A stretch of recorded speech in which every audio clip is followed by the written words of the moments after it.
All right. Welcome everyone to the special meeting of Thursday, April 22nd, 2021 of the Humboldt County Planning Commission. And as usual, in accordance with Executive Order N-29-20, the Planning Commission meeting will be held virtually. Please go to the county website and you get instructions as to how to join us either by computer or by phone. And with that, I will call the meeting to order, and I'd ask you to please join me in a salute to the flag. I pledge allegiance to the flag of the United States of America, to the republic for which it stands, one nation, under God, indivisible, with liberty and justice for all. Thank you. A roll call, please. Alan Bongio. Present. Thomas Mulder.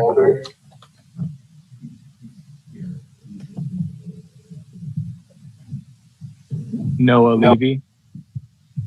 Present. Mike Newman. Here.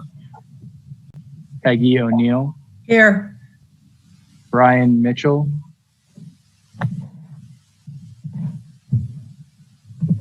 Melanie McCaver.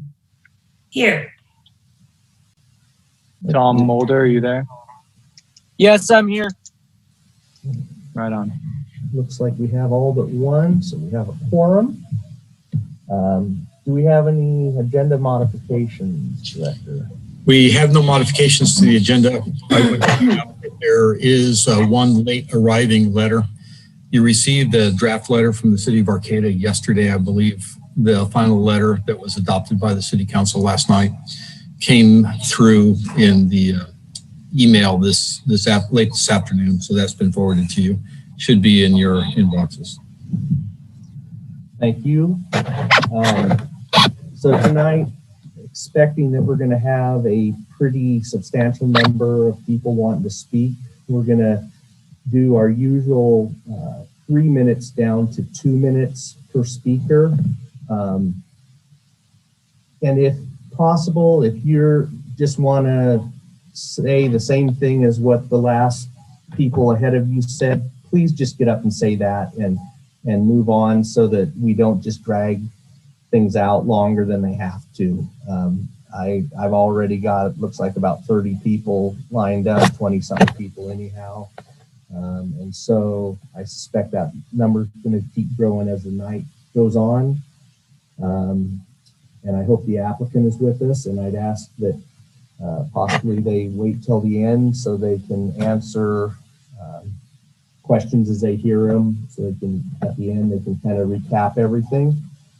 And we will get going on this right now. First, we have to do public comment. I missed that last meeting. I made a note to not do it this meeting. So this is the time when the public can comment on any item that is not on tonight's agenda. So if you want to speak on any item that is not the Arcata project. And I see 6 hands up. And the first one,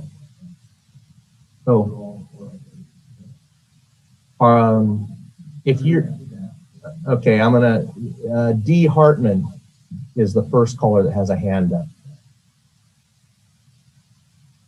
Are you there, D? Unmute yourself. Okay, doesn't seem to be there. The next, oh, yeah, there you go. Go ahead. All right. Okay. Actually, it is in reference to what is on the agenda. Okay, so then this is not the time to speak if it's on the agenda. So anybody, all those hands that are up, if you are here to speak about the agendized item, take your hands down. This is for people that have comments that are not on tonight's agenda. Now the hands are disappearing. So I see Cindy Stetzel still is the only hand. Oh, even that one disappeared. So is there any public that wants to comment then? Seeing none, I will close public comment and we will move to item number G, which is public hearings. And we will take a staff report on the Arcata Land Company LLC conditional use permit in the Arcata area.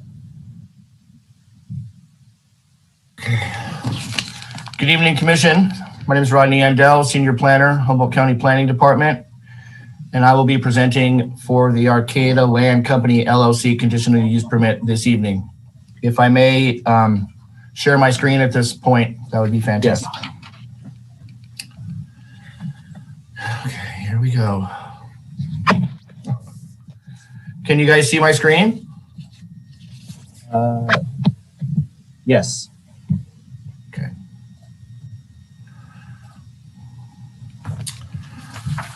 All right. This item is a continuation of the March 18th Planning Commission meeting on the Arcata Land Company's proposal to develop a commercial cannabis cultivation facility in the Arcata Bottoms area. At the March 18th meeting, the Commission heard a substantial amount of public testimony raising concerns regarding the project, and the project was continued to the April 1st Planning Commission meeting. Immediately prior to the meeting, the applicant informed the county of their desire to address public concerns by making substantial reductions to the scale of the project as requested, and requested a continuance to the next meeting. After a brief discussion about upcoming hearings, the project was continued to a special meeting scheduled for today.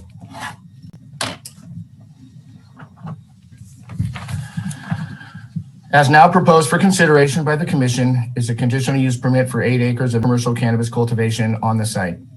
The project includes a combination of outdoor light deprivation cultivation and mixed light cultivation in new enclosed gutter connected greenhouses. In addition, there will be 30,000 square feet of existing hoop houses dedicated to nursery activities.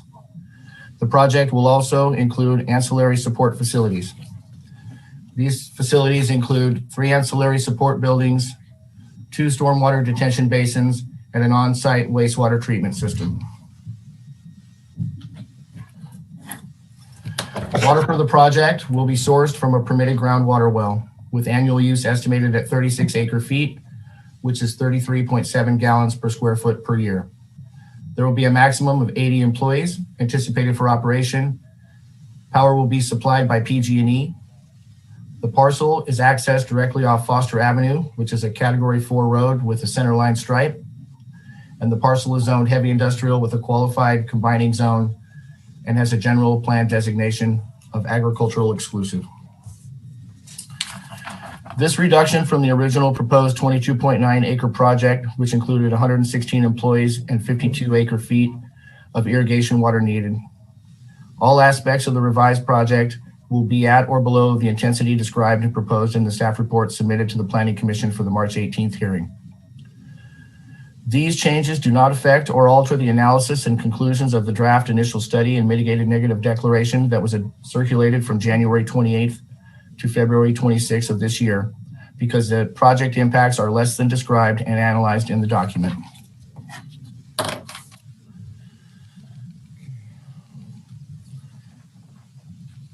What you see here is a conceptual drawing of the new proposal showing propagation space in this location here, light deprivation in this location here, and mixed light cultivation here with the ancillary support structures in this area here.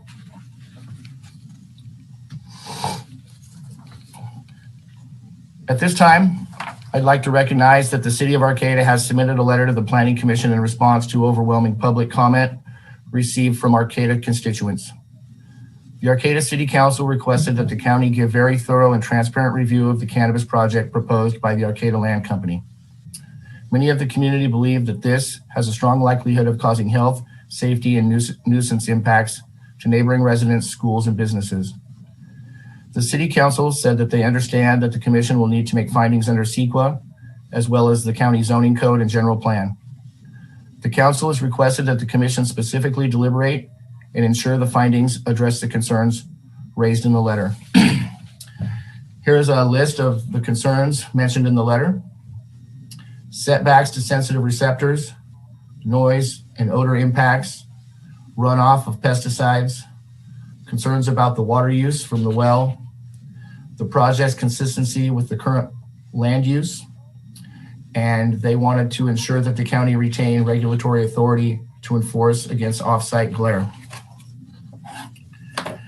I want to say at this point that the majority of these concerns were addressed in my previous presentation on March 18th and are all addressed in detail in the staff report for the project. If it does please the commission, I'm prepared to address any or all of these concerns again. With that being said, the proposal before you as conditioned by staff has been found to conform to county code and all requirements thereof. It is for this reason that staff recommends that the commission adopt the Arcata Land Company LLC Commercial Cannabis Outdoor Light Deprivation and Mixed Light Cultivation Project Mitigated Negative Declaration, make all required findings for approval of the conditional use permit, and adopt the resolution approving the Arcata Land Company LLC conditional use permit subject to the recommended conditions of approval. This concludes my presentation. Thank you.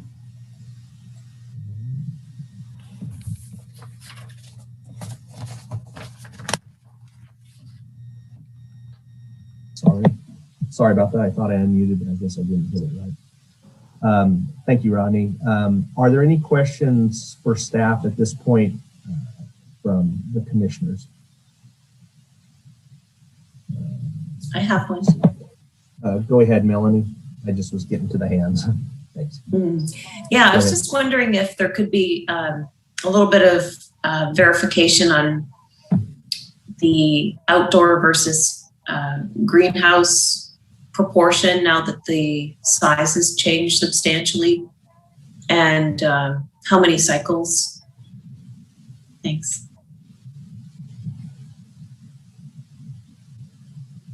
Connie, you going to take that one? Yes.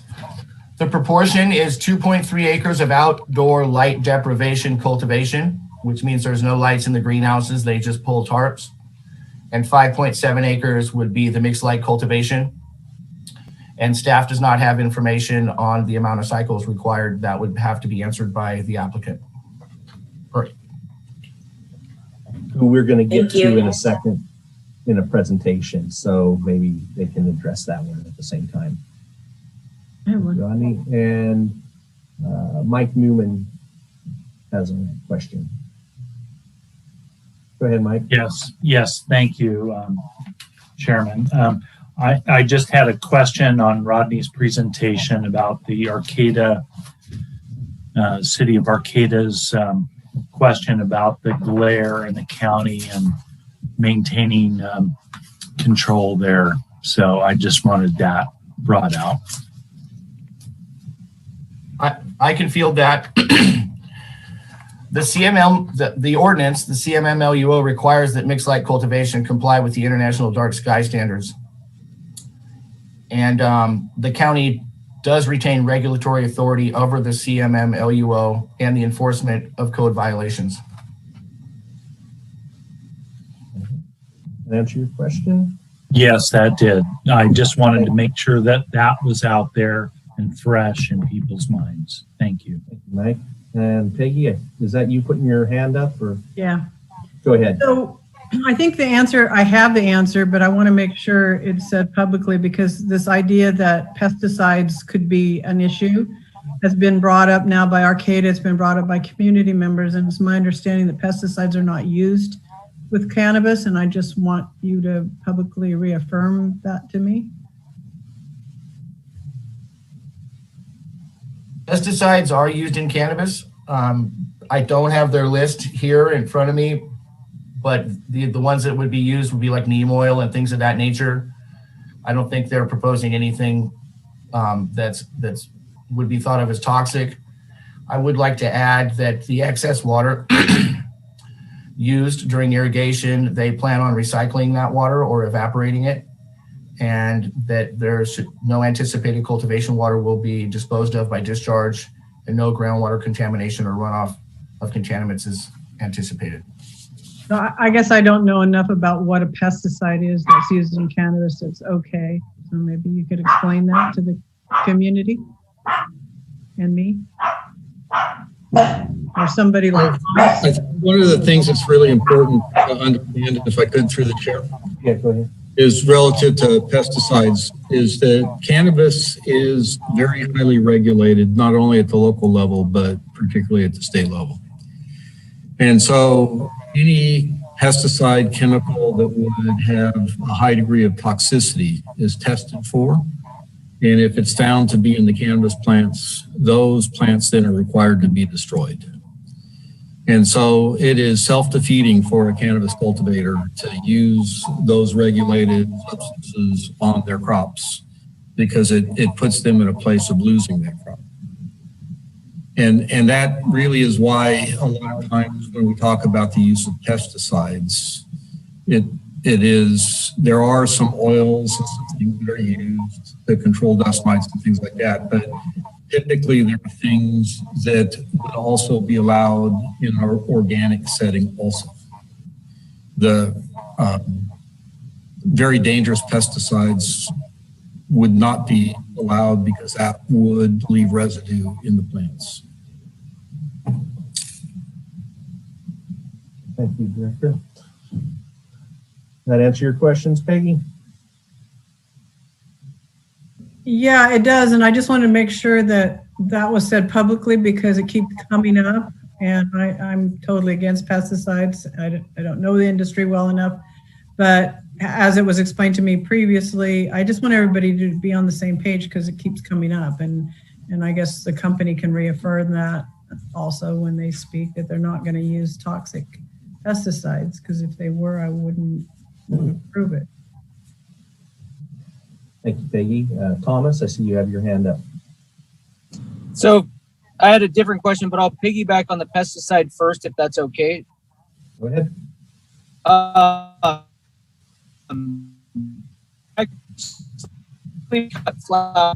Existing greenhouse stay in operation, and the risk of drift that actually could possibly reduce the amount of pesticides even used on this parcel at all, because you can't risk your cannabis crop by spraying more toxic pesticides that are allowed on flowers, non-smokable flowers. So it actually, I think, could possibly reduce the amount of pesticides even used on this parcel. I haven't done a public records request to see what pesticides were or weren't used.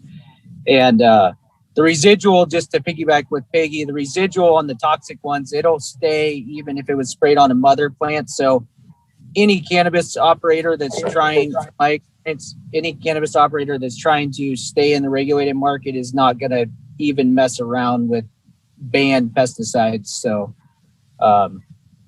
but my question is, being as it's been a couple of weeks since the condition of approval number 18 has been out there, has there been anything from the applicant to show, that's my biggest concern as far as odor, how that odor is going to be mitigated during harvesting and transporting from the greenhouse to the processing area? Because if you're harvesting half an acre at a time or a quarter acre at a time, now that his project's planned at 8 acres, that's something I personally would like to know more about, how that's, who's going to be deciding that it's not going to smell. I guess it's a tough one. So that I was hoping to see some sort of design or plan from the applicant tonight. I'm hoping the applicant will address that one as well, Thomas. They're going to give us a presentation here when we're done with questions, and then we'll open it to public after that. So, Noah, I see you have your hand up as well. Yeah, thanks. Just briefly in reference to the letter from the city of Arcata, I think that's a really important public document. I do hope and believe that we're going to hear from somebody representing the city tonight, but just since Rodney did summarize their list of concerns, I wanted to note that there's a certain amount that he did not mention that's also in that letter. And one point that jumped out to me was the city of Arcata's request that this project, or the county, perhaps through proceeds received from the project, help fund the ongoing improvements to Foster Avenue and 27th Street, because that is in fact an area that will be pretty heavily impacted by this project. Anyway, I just wanted to flag that and say that, it's true that the staff report and the documents have addressed the concerns that they raised, but I think the fact that this letter comes in at this point shows that there's a degree of documentation that I think perhaps has not sufficiently been produced, and that's the undertone of the letter as I read it. Anyway, thank you very much. You May I speak on that a go little? ahead. Go ahead, Ron. I just want to put it on the public record that this project is not proposed using 27th Street for access to the property. They plan on exclusively using Foster Avenue. I just want to make sure that that's known. All right, thank you. Rodney, to answer something else. What was that? Go ahead. If I could, through the chair. Rodney, could you explain also the transportation improvements that are proposed as mitigation with the project?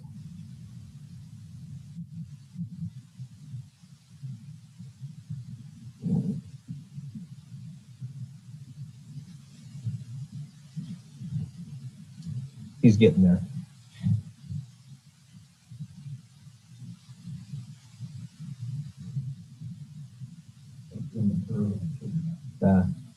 Looks like he's just pulling it up. Just give him a second.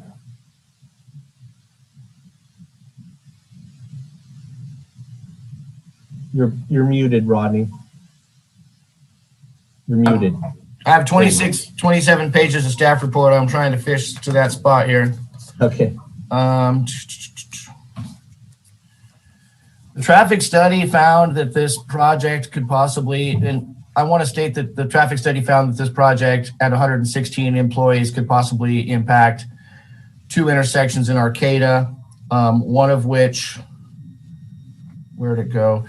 One of which being at Foster and Alliance, and the other one being at Sunset and the US 101 North ramps. And we've conditioned the project for the, they're going to propose, there's roundabouts proposed for those intersections.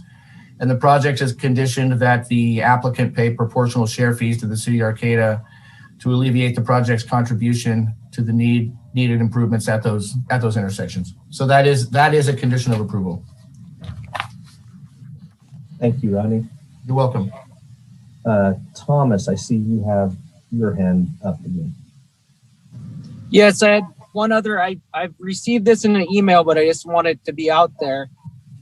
If approved tonight, I just want it to be clear that this would allow water use from a differently zoned parcel to be utilized on a differently zoned parcel. So I've been reached out to by people that claim that they weren't allowed to do this in other projects.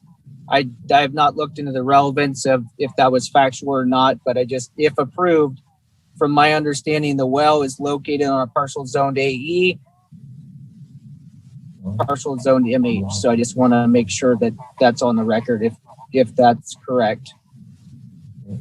The directors. Yeah. That is a true statement. The well is on property zoned AE. The project itself is on property zoned industrial. The situation here is this is a pre-existing well. It's an existing well that's used for agricultural purposes on agriculturally planned land and agriculturally zoned land that currently serves agricultural uses. And cannabis is an agricultural use. Got that. Thank you. I just wanted to make sure it was brought up. Thank you for that. All right. Any other questions for staff before we let the applicant give a presentation? Seeing no other questions, I would now ask the applicant to address the commission. Chairman, can I ask you a question? Yeah, go ahead. Procedural. Yes. So they will give a presentation now before public comment and then also at the end. Is that correct? Yes, I'm hoping that they will rebut questions or anything that's brought up at the end. But okay. I didn't know they were going to give a presentation until I made that comment, and then the director said that they wanted to give a presentation. So, okay, I just wanted to make sure that they, yep. If they were giving a presentation now, that they would be able to do one at the end. Thank you. They will. Thanks, Mike. All right, is the applicant there and ready to go? Yes, this is Jordan Main. I'm a land use consultant on behalf of Arcata Land Company. I'm going to attempt to share my screen. Thank you.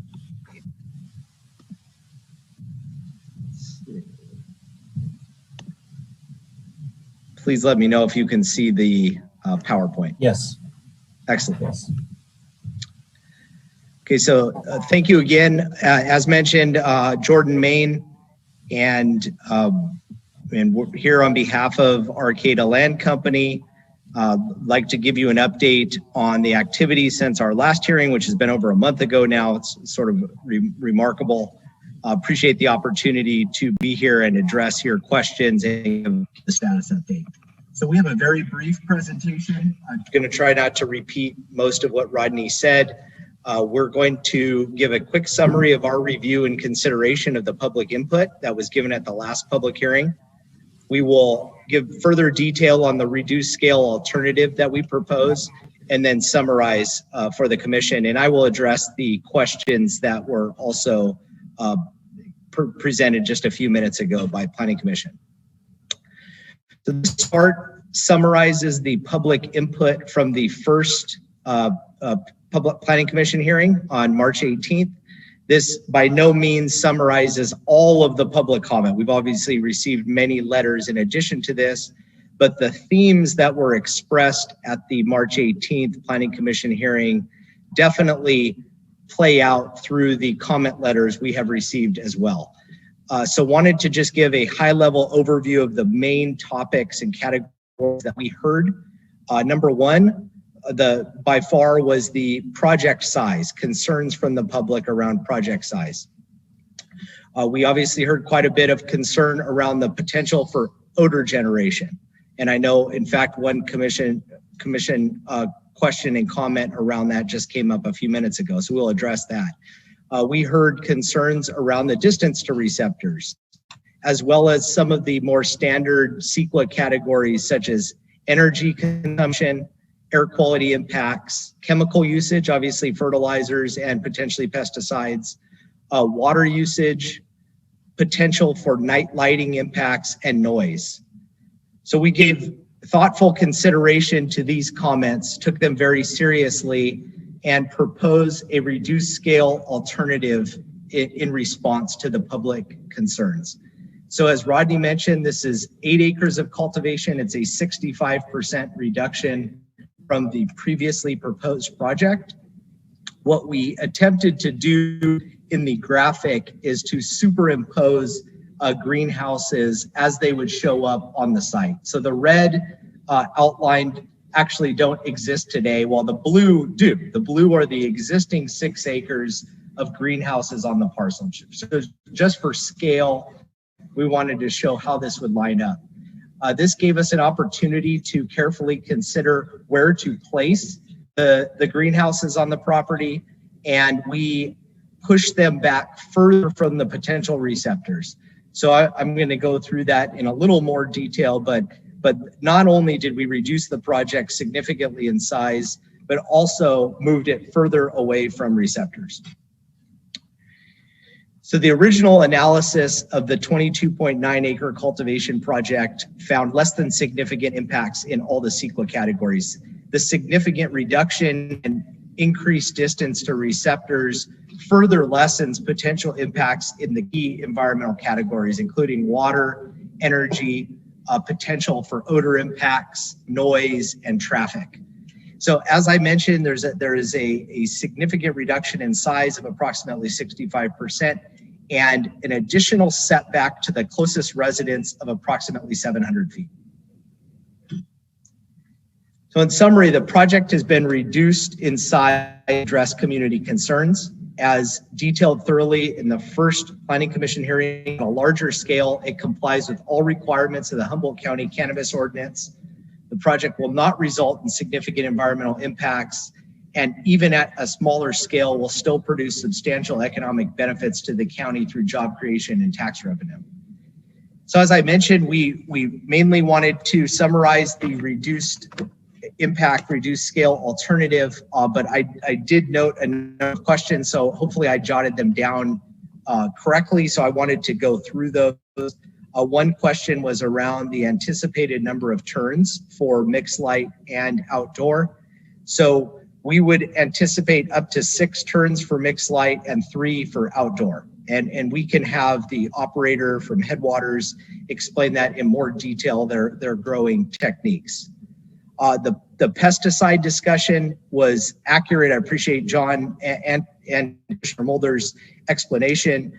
Not only will we use all natural compounds approved by the state of California, but as detailed in the first presentation, the greenhouses themselves will be designed to contain irrigation drips and contain all water within the greenhouse so that there's no runoff, no pollution to groundwater or soil. With respect to the method to contain odors during transport to the adjacent building, we anticipate sealed totes that will be bucked and packaged within the greenhouse itself and sealed before exiting the greenhouse. Finally, a couple additional notes on the City of Arcata comment letter with respect to traffic and some of the questions that related to traffic. So one, just for clarification, the traffic impacts identified in the assessment, again, were based on a higher employee account. Those were not based on a CEQA trigger, actually. It's based on an outdated standard related to level of service. But since those intersections are already operating at a poor level of service, a service that's unacceptable, we agreed to contribute to the improvements at a fair share. But those are actually not CEQA-based impacts. The new CEQA category is based on vehicle miles traveled, so not letter of service.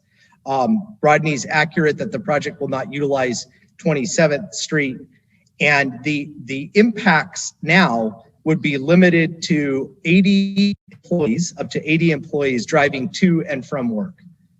So that's the extent of the roadway strain that would be caused is simply the employees coming to and from work. So with that, we obviously appreciate the opportunity after public comment to be able to address any additional comments, and we're happy to now as well.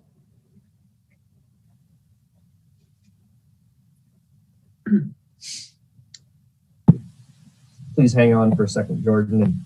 And I'm going to see if any of the commissioners have any questions.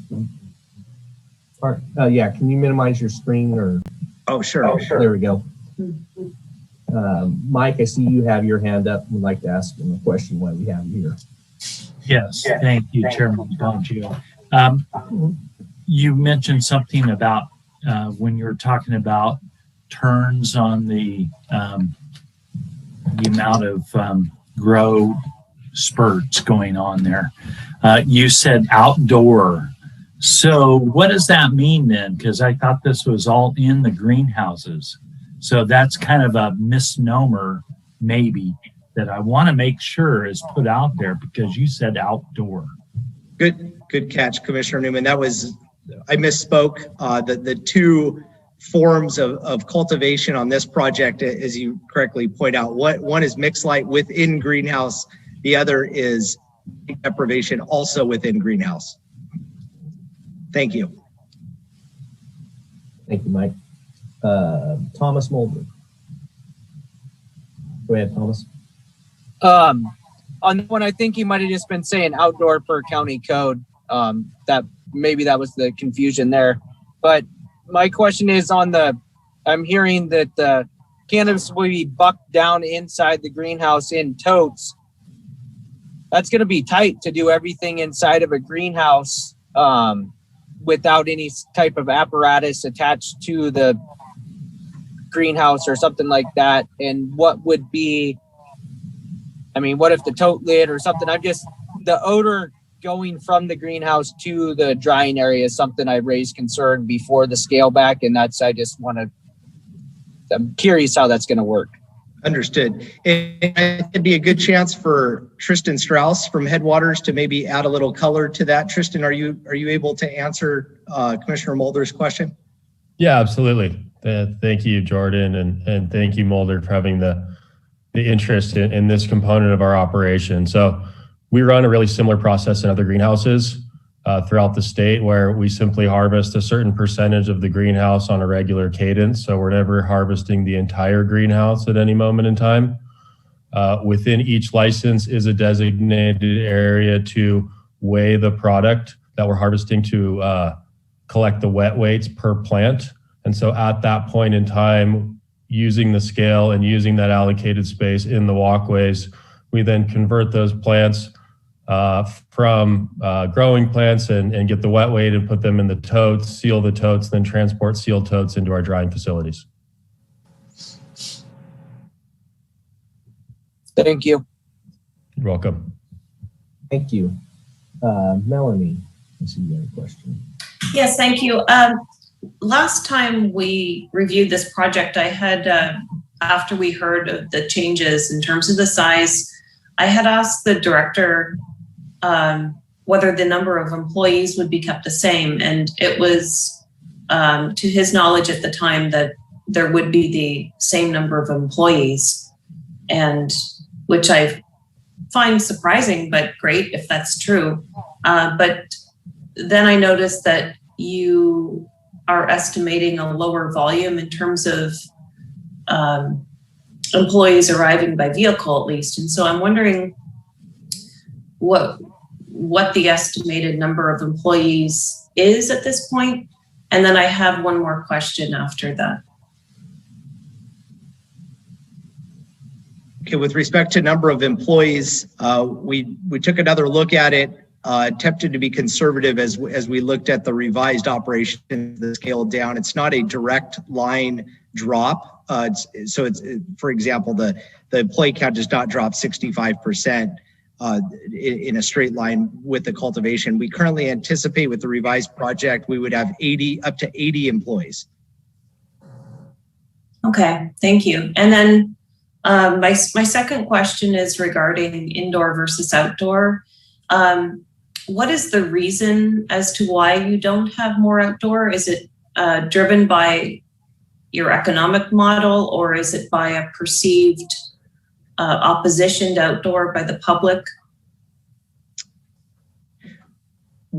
Just to clarify, when you ask with respect to outdoor, is that the sun deprivation within greenhouses versus? Yes.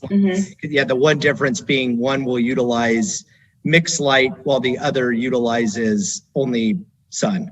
Yes. So the question is, why not more sun? Yes. More sun. So I think Tristan, you may want to weigh in here as well, but in designing the project, we obviously had to take into account a number of factors, including power availability and impacts as we look at this reduced project or reduced scale alternative. And so Tristan, do you want to give a little bit of more insight into the difference there between mixed light and the sun? Yeah, absolutely. Melanie, I appreciate the question. The major difference is the potential production of a mixed light acre versus a sun-powered acre in this particular geographic location. There's limited amount of energy from the sun due to different climatological conditions, specifically in the winter and the summer. What the lights give us are the ability to produce cannabis year-round in the mixed light facility. Okay, so economic argument. Yeah, it's an economic argument for the project to create viability and year-round jobs. With mixed light facilities, we're continually cultivating 365 days a year, and therefore we have consistent employment, and it becomes a stable business for the local area. Okay, and just following on that then, what percentage would be powered by solar, by, let's say, 5 years from now, if you're planning on that? Yeah, absolutely. I mean, Jordan, you can answer that. I think that we're obviously very interested in looking at all the wide variety of different renewable sources of energy.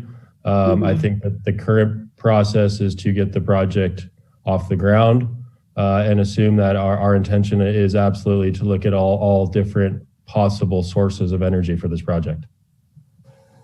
Yeah, that's correct, Tristan. So we obviously, the applicant's very interested in continuing to evaluate potential for solar opportunities. The project was evaluated, obviously worst case, assume electric. So at current, the application proposes PG&E line power for the mixed light.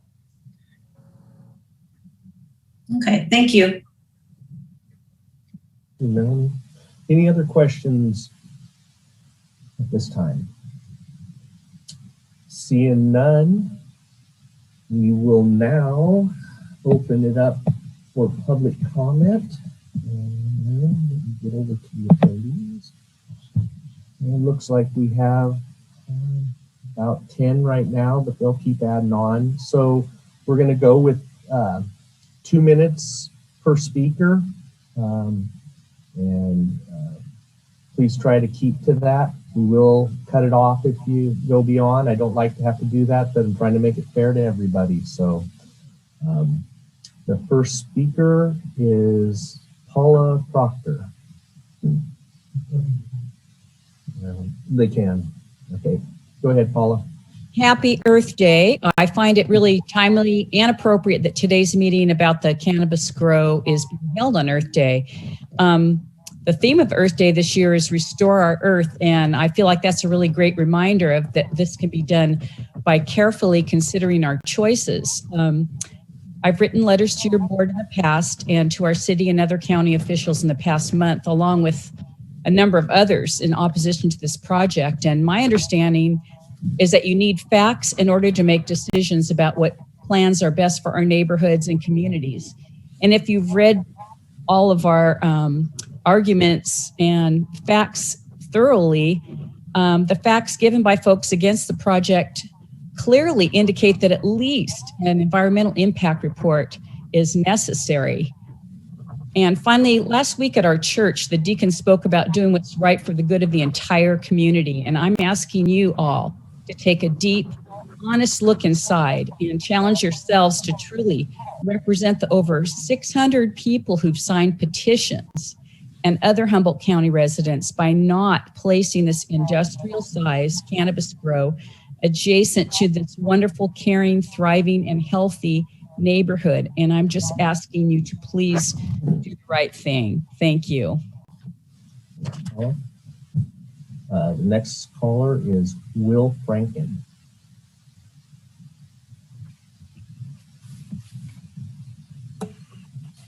Hello, I'm Will Franklin, and I had a lot of environmental impact concerns, but it seems like the proposal has addressed a lot of those. I would like to start with that, even though I had maybe 3 minutes planned, but let me just say that the environmental impact is an issue, but I think it's important that we try to find the win-win. I think it's been proven that you can save the environment and protect the environment and use it agriculturally. I think we all need to think about that carefully, that there is not an either or proposition here. And a lot of the community's problems were and concerns were with the environmental impact. I think they've come a long way in addressing that, and I think we continue to think about the environmental impact, but I really want us to think that there is a way to protect the long-term health of the environment while at the same time using it for agriculture. It's called humanity. It's been going on for 8,000 years. If you're not for agriculture, you're not for humans. So let's not overreact, okay? I think there's a win-win here for everybody. I also think there's a lot of concerns about the brand that is Humboldt. And I would just like to say, I highly doubt that this affects the brand that is Humboldt, especially if small growers really dedicate themselves to true sun-grown regenerative farming practices in the more suitable inland zones of Humboldt County. As pointed out by several respectable cannabis professionals, the environmental conditions at this location will not really result in the high-quality wrap it flower up. to compete with small craft producers. So please, this is not an either-or situation. We can protect small farmers because the demand far outstrips the supply. And that powerful demand is going to drive grows somewhere. So why not here in Humboldt County? Hey, thank you, Will. You've got to stop. Your time's up. Next caller, Tim Krokenberg. Okay, good evening. Good evening. As a 20-plus year resident of Humboldt County, I would like to state that I support this project as is. The fact that Sun Valley has reduced the scale of this project by 2/3 demonstrates their commitment to listen to the community and act accordingly. They are requesting to take an old lumber mill and turn it into a cannabis farm, which is exactly what the cannabis ordinance was designed to do. Take cannabis out of the hills where it is destroying ecosystems and bring it into line with the rest of the agricultural world, but with much more stringent regulations. Regarding the negative comments made about Sun Valley, they clearly state that they will not be the operators. So therefore, those comments that we heard before and we'll probably hear later tonight are really just a waste of everybody's time. In conclusion, I hope my fellow Arcadians join me in supporting this just conforming project while understanding that this farm will be subject to rigorous regulation by the county and state. And I refer back to John Ford's comments regarding pesticide usage. Thank you very much. Thank you. Next caller, Lisa Pelletier. *6 to unmute yourself. You there, Lisa? Her hand went down, so okay. Well, not getting any response. I'll move on to the next caller. Oh, hello. Hello. Hi. Hi. Oh, okay. I just wanted to make a comment that there's a quote: "We do not inherit the earth from our ancestors. We borrow it from our children." And I think you could look at what's going on in Santa Barbara. And I really would like to know if the Planning Commission is really planning for the future generations. Or are you just thinking about the quick buck, the tax dollars and all that?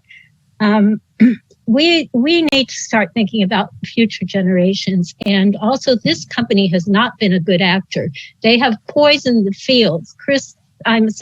Greg King of Siskiyou Land Trust was there when they sprayed the fields with glyphosate. They have already poisoned our area. And that water has gotten into the groundwater. That's what, according to Jennifer Kalt of Humboldt Baykeepers. And so this company is not a good actor. And we really need to start thinking about, why are we rewarding a company that does not care about our environment, does not care about our people, and is poisoning our earth and our water? And that's all I have to say. We do not inherit the earth from our ancestors. We borrow it from our children. Please think about those future generations. Thank you. Thank you, Lisa. Chris Dart is our next speaker. *6, unmute.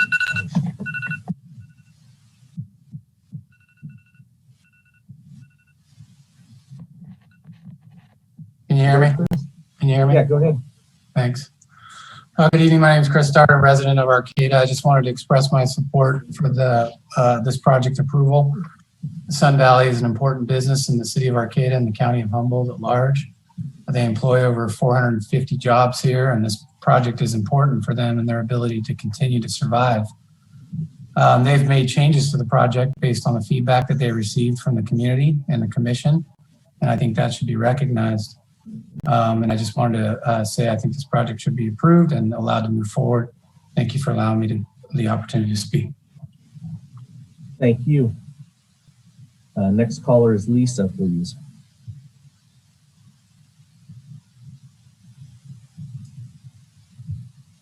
Hello, Commissioners. Thank you for hearing my comments. I have grave concerns about this project and request its denial. Claims in the mitigated neg deck that the prime agricultural soil that is proposed to be covered with sand, fill, and greenhouses, ditched and paved with buildings, is somehow damaged land and therefore not considered a conversion are simply untrue. A simple review of historic photos proves otherwise.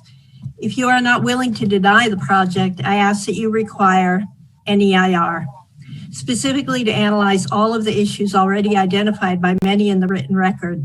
My biggest concern is the cumulative impacts analysis. Much of the operations at Sun Valley have escaped environmental review, and I ask that impacts already existing on the site be analyzed, including coverage and compaction of agricultural land over the years, ditching of the same land, building of drainage ponds. So much has gone on under the radar due to the bizarre zoning and land use attached to the historical use of this property that has been taken advantage of over the years.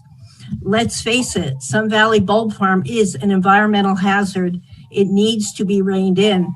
It needs to be made responsible to the land, its employees, and its neighbors. It needs to decrease its footprint, not increase it. The surrounding community has endured its unbridled and detrimental growth for far too long. Do not approve the plan for this project. Many of the assumptions made are simply not true. Thank you. Thank you. Next caller is Michael Proctor.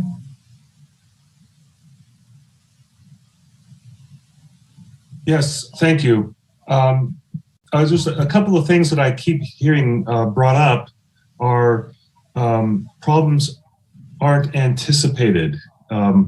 So anticipated and also potential, and reduce potential problems, and problems aren't anticipated. Anticipated and potential, that's not, to me, doesn't sound like it's a guarantee. And I think I strongly feel an EIR is going to help ease those concerns. Is there any guarantee that this reduced project will not expand later? And also, I just read in the paper that Jeff Reagan quit the Eureka Planning Commission because he felt like the public was not being properly represented. So I'm requesting and urging that the Planning Commission have an EIR in place. Thank you. Thank you. Next caller is Kim Puckett. Hi, I'm looking out my living room window where this supposedly much reduced grow would be, and it's right in our view shed along with many of our neighbors. Since I only have 2 minutes, I'll continue on. The ISM&D erroneously states that few people will be affected. There are over 900 people that live within half mile of this 8+ acre commercial grow.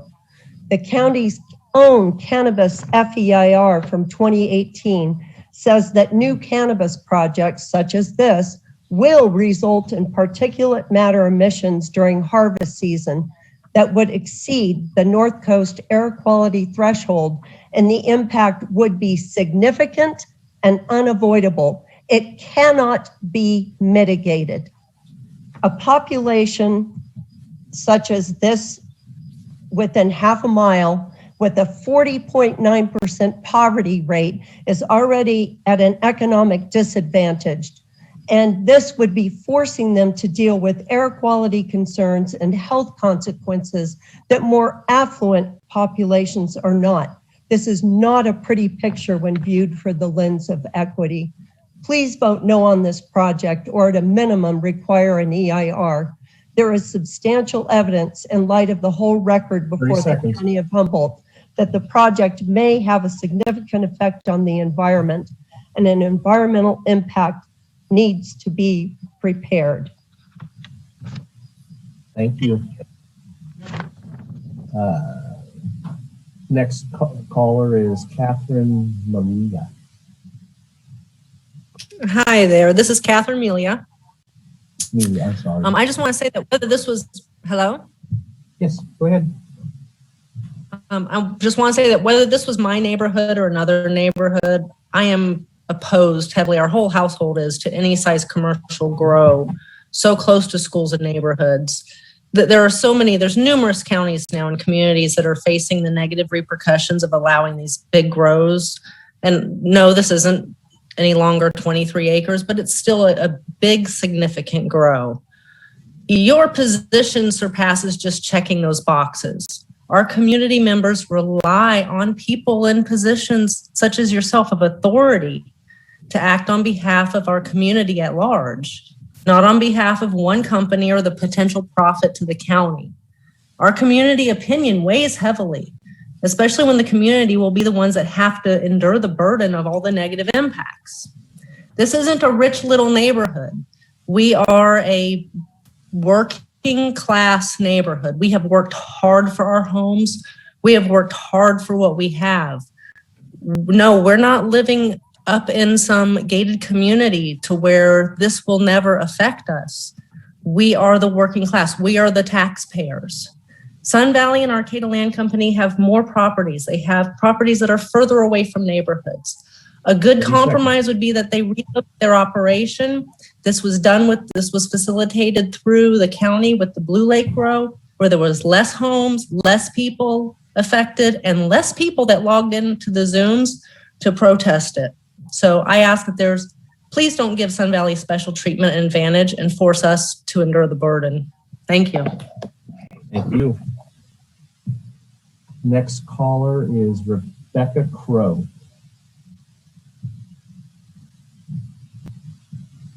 Thank you. Can you hear me? Yes, go ahead. Yes. Tonight's staff report states all aspects of the revised project will be at or below the intensity described and proposed in the staff report submitted to the Planning Commission for the March 18th, 2021 hearing. I would object to that statement. I find the staff report for this current meeting is deceptive. While the March 18th report stated all project areas in square feet, the updated staff report lists project only in acres. And it's important to note that the mixed light cultivation area is actually increasing in size from 3.4 acres to 5.7 acres, an increase of 2.3 acres. The staff report adds a parcel to the project and does not include any new analysis for potential biological impacts. The staff report fails to address other adjacent properties that are relied upon according to the ISMND for storage of fertilizers, pesticides, or hazardous materials. How can you assure what's going to go on with this project if all storage of hazardous materials is occurring at another site not part of this project? Further, there's a statement in the ISMND Appendix F.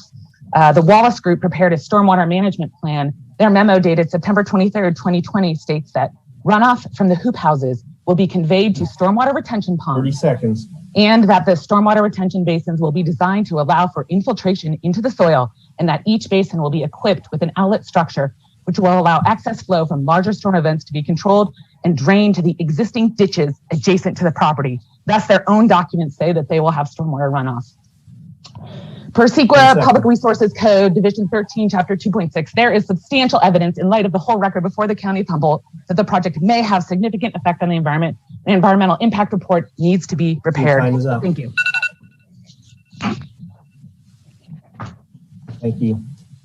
Next caller, Stacy Atkins Salazar. Good evening. This is Arcata City Council member Stacy Atkins Salazar, and I'm here to read into the record portions of the letter that our council wrote and sent to the Planning Commission regarding the proposed Arcata Land Cannabis project. I thank you in advance for your consideration.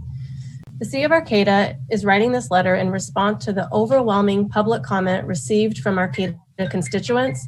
The Arcata City Council requests that Humboldt County give very thorough and transparent review of the cannabis project proposed by the Arcata Land Company. Many in the community believe this project has a strong likelihood of causing health, safety, and nuisance impacts to neighboring residents, schools, and businesses. The City Council understands that the Planning Commission will need to make findings under the California Environmental Quality Act, as well as the county's zoning and general plan. The Council is requesting the Humboldt Planning Commission specifically deliberate and ensure your findings address the matters raised here. This new 8-acre grow will be near homes, schools, and parks. The project lies on lands within county jurisdiction. However, impacts from the project will largely be borne by residents of Arcata living in the Westwood neighborhood. Concerns of noise, light, and odor pollution have been raised. Residents report that they chose to live in the neighborhood because of the rural ambience and peace of the quiet farmlands of the Arcata Bottom. Those who have studied the reports have raised concerns that these impacts will not be mitigated. The City Council requests careful consideration of these factors during your project review. The city recognizes that the project proposes odor control via charcoal filters and outlines a secondary option if additional odor control is necessary. It is unlikely that the project will be able to control odor 100% based on experience from other greenhouse growing operations countywide. The city requests that the size of the project.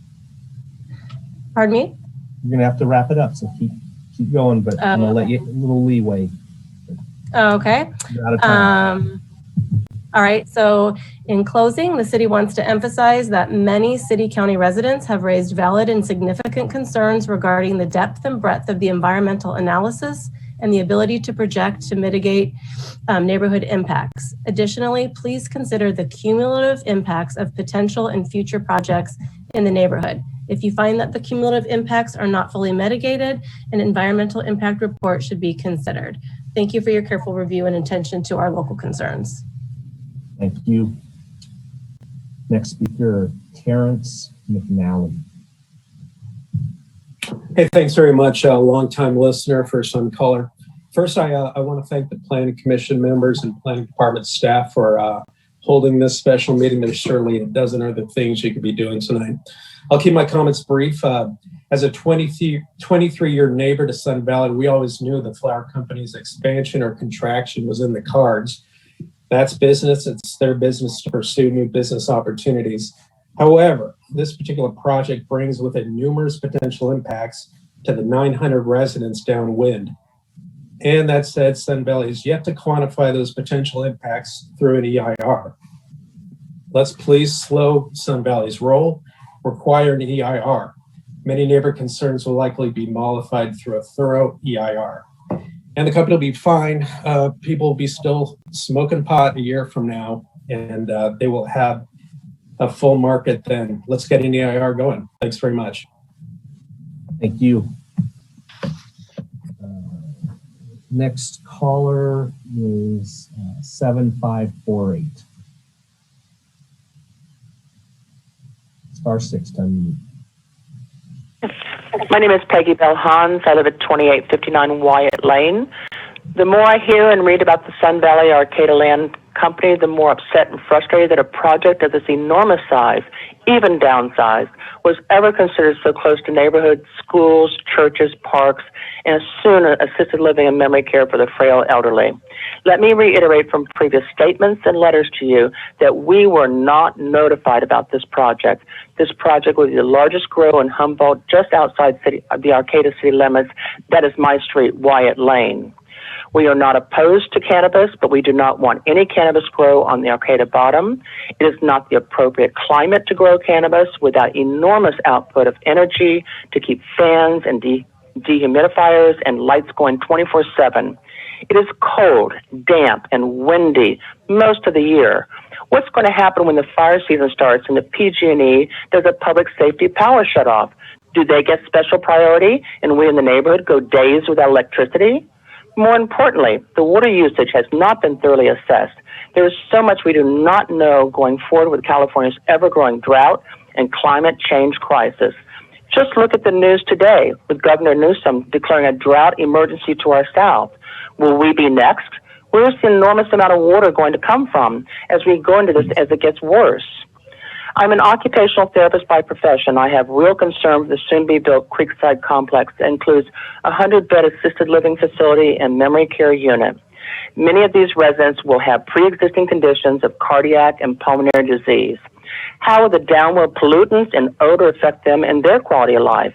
How about the newly expanded playground and possible soccer field? Talk about the impact on our kids. Looking at acres of hoop houses and smelling the stench of cannabis.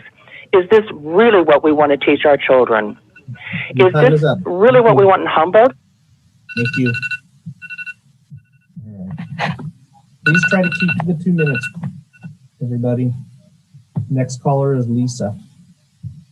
Thank you. You there, Lisa? Can you hear me? Yes, go ahead, please. Good evening, Planning Commissioners. I am Luisa Lasby, speaking on behalf of my parents, Joe and Lenore Mendonça, who have lived near the proposed project on 27th Street for over 46 years. My family agree with a number of people who continue to express their concerns about water quality, odor, crime, traffic, the impact to our value of the property, and the general change of our community. My family agree with these concerns. We know the project has been changed to a smaller project. However, we respectfully request the Planning Commission either to deny the CUP or request a preparation of an environmental review report to analyze the project. Should the Planning Commission decide to approve this project, a finding must be made that the project is permanently limited to no more than 8 acres to prevent the project applicant from returning with an amendment project to the full 23.9 acres. Thank you for this opportunity to address the commission. Thank you. Next caller is Catherine.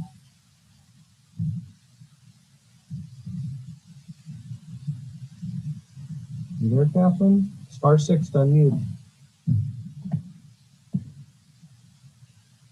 One last time, Catherine. Okay, we're going to move on to the next caller then. Paula Proctor. Hello, is it too late? This is Catherine. Go ahead, Catherine. Thank you very much. I appreciate that. My name is Catherine Hart. I agree with the other statements from Paula Proctor and Lisa Peltier and Michael Proctor and Kim Puckett and Catherine Millay and all the other speakers who spoke against this project. I am asking for a full environmental impact report that is an honest, objective evaluation of this project that will have a significant negative impact to the community. I have serious concerns about noise pollution, light pollution, and odor pollution, and I am also very worried about water usage and how that water will be disposed. And the degradation of the environment is just horrible to think about. Please require an EIR and confront the problems. Thank you. Thank you. Next caller will be Cindy Stetson.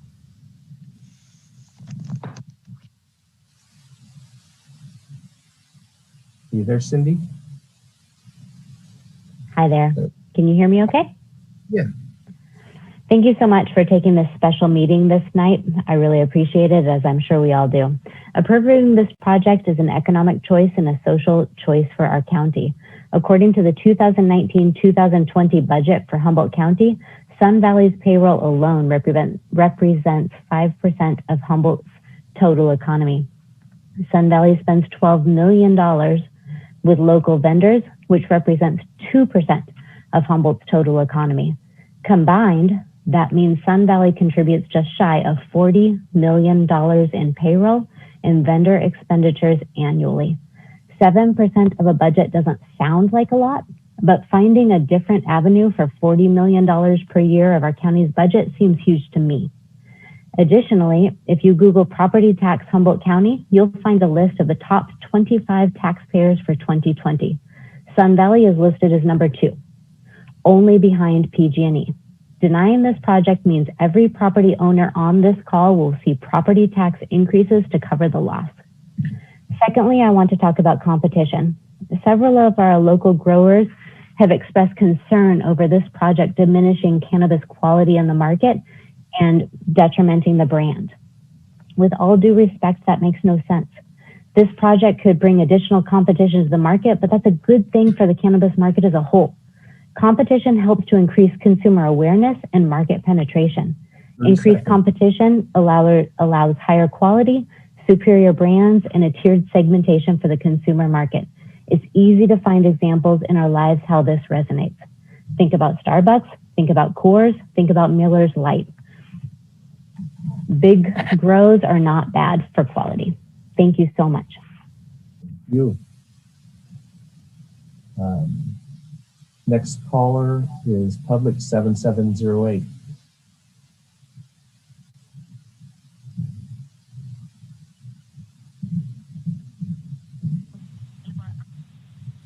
Can you hear me?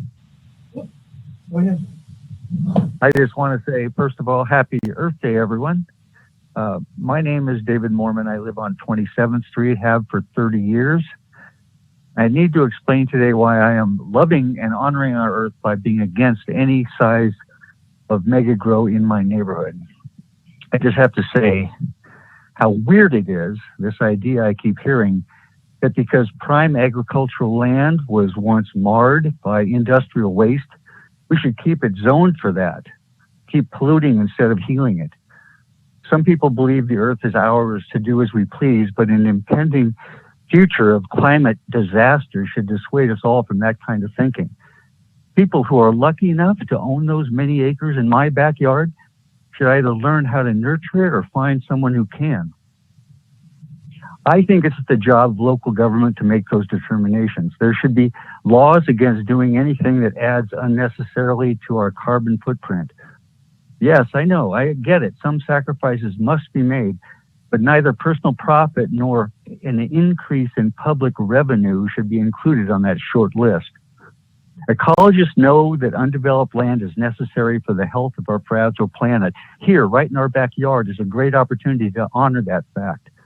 In the not so distant future, Humboldt County, if protected from further industrialization, will be a shining example, even on the foggiest day, of how people can live and thrive alongside nature. Thank you. Thank you. Next caller is Public 9729. Hi, my name is Lee Torrance. I live in the Arcata Bottoms. My largest concern about this 8-acre grow is its health effects on the people in the surrounding area. In Carpinteria, California, there have been 800 complaints about odor and a class action lawsuit against a grower named Everbloom. In their lawsuit, they claim that it's the use of a vapor phase system and a product called EcoSorb that Everbloom uses to mitigate odors. The residents say it is actually worsening allergies and asthma and causing eye irritation, headaches, migraines, nausea, scratchy throat, coughing, and difficulty breathing. My concern is that Sun Valley lists using EcoSorb as a last-ditch attempt to mitigate odor in their ISMND. As county planners, your job is to protect the health and well-being of the people of Humboldt County. In Ventura County, complaints about odors have led to restrictions on the crop, including a ban on growing it on unincorporated land within half a mile of schools and homes. Ohio officials permanently prohibited cultivation of hemp within the city in late August. Moore Park, Fillmore, Camarillo, and Thousand Oaks instituted either temporary or permanent bans. These counties would not have taken these measures if there had not been a significant problem with odor for its residents. Sun Valley Bulb Farm checked the box, no significant impact regarding odor in their MND. The residents of Carpinteria, who have been living with this stench for 5 years, will tell you that this is not true. The lawsuit proves that. There is substantial evidence in light of the whole record before the County of Humboldt that the project may have a significant effect on the environment, and an environmental impact report needs to be prepared. Thank you very much for your time. Thank you, ma'am. Next caller is Jim Cotton.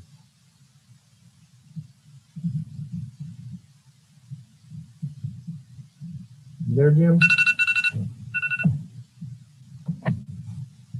Jim, are you there? *6 to unmute. Okay, we'll move on to Karen Davidson.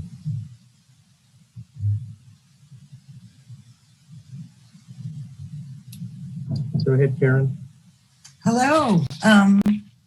Well, just a personal feeling after seeing what they've done around the area. But I believe Sun Valley asked for the moon so they could settle for less for now.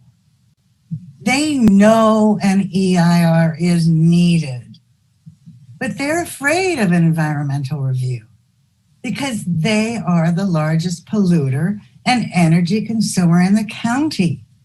We might figure out that they're worse than we knew. Instead, they're hiding under an old industrial zoning code, but they know they could have cleaned the area up over the decades if they were a good neighbor. A bad neighbor sprays near Fuente Nueva, where my grandkids go to school, and the other schools. Instead of being a good neighbor, they have shown themselves to pollute like a bad neighbor. They ruin the water, they ruin the land.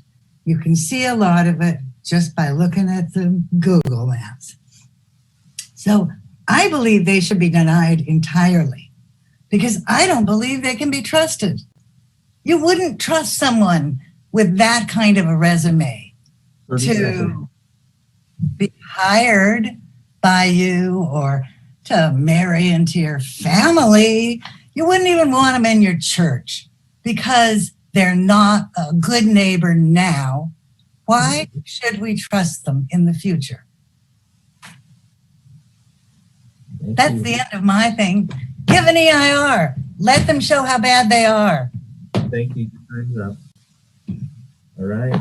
Next caller is Britt Mazzaro.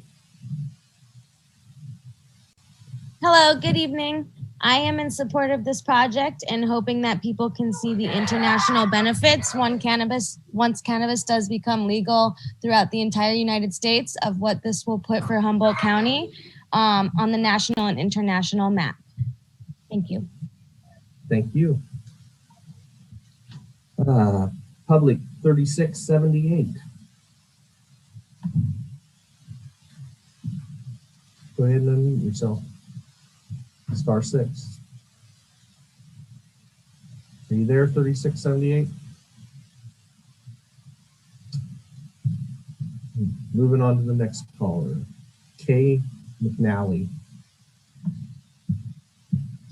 Hi, can you hear me? Yes. Oh, hi there. Hi, Alan Bogjo. Hi, Planning Commission. Hello, can you hear me? Yes, please. Okay, super, thanks. This is Carrie McNally. I live on Seamus Court, which is right off Wyatt Lane. I could probably throw a tennis ball over to 27th and it would bounce into Sun Valley's bushes. I moved here with my husband and one-year-old at the time 23 years ago. And at the time, we were well aware of the largely dormant industrial zone that was neighboring us, as we had lived on Heather Lane as students before that. It's always been sad to see unused facilities. And I really hope to see the area hopping and used. However, this project brings a unique set of impacts to a neighborhood, the likes of which were doubtfully considered when zoning was established. The density of the neighborhood has increased, and future plans for living facilities and parks will bring even more people into proximity with this proposed project. I can smell it every time Sun Valley fertilizes. So I wonder, what kind of impact can I expect from 8 acres of cannabis? Will I be able to smell it year round? Sometimes, not at all. Quantify it, please, as only an environmental impact report can. Also, cannabis still is a cash-based business with street value. Visit Erickson Court, which is appropriately placed, and you will see a lockdown properties with security. Putting production and processing so close to a neighborhood is questionable judgment. Thank you so much. Thank you. Next is Families Bell 6.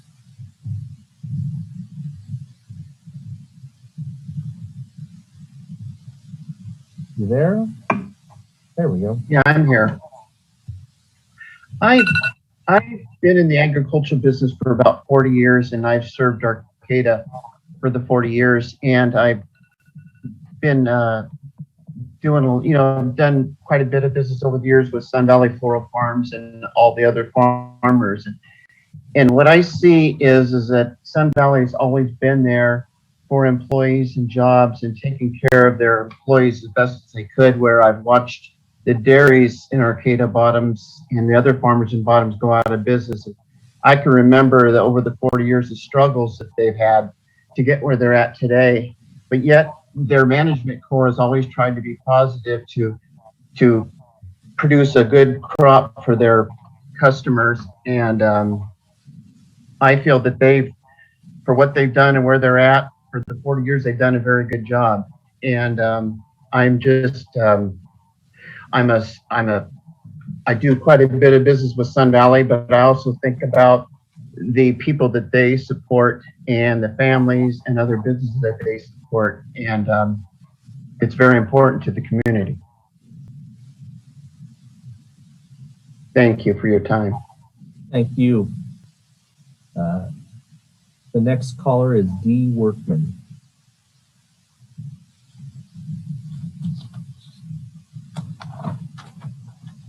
You there, D? Hello? Yes. Oh, yeah, go ahead. Yeah, hi, my name is Dennis Workman. I am a 52-year Arcata resident. I'm a 25-year neighbor to Sun Valley. I think 25 years, they've been a good neighbor to me.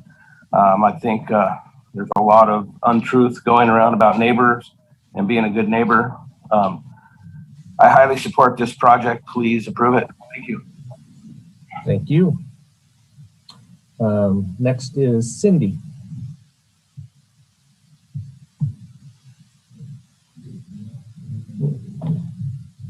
Okay, it looks like we'll go to next would be Kim Puckett then.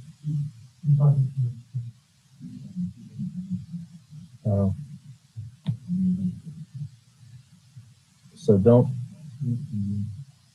go ahead, Cindy. Somehow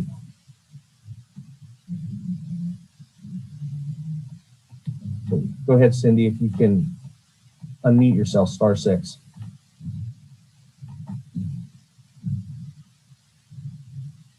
*6, unmute.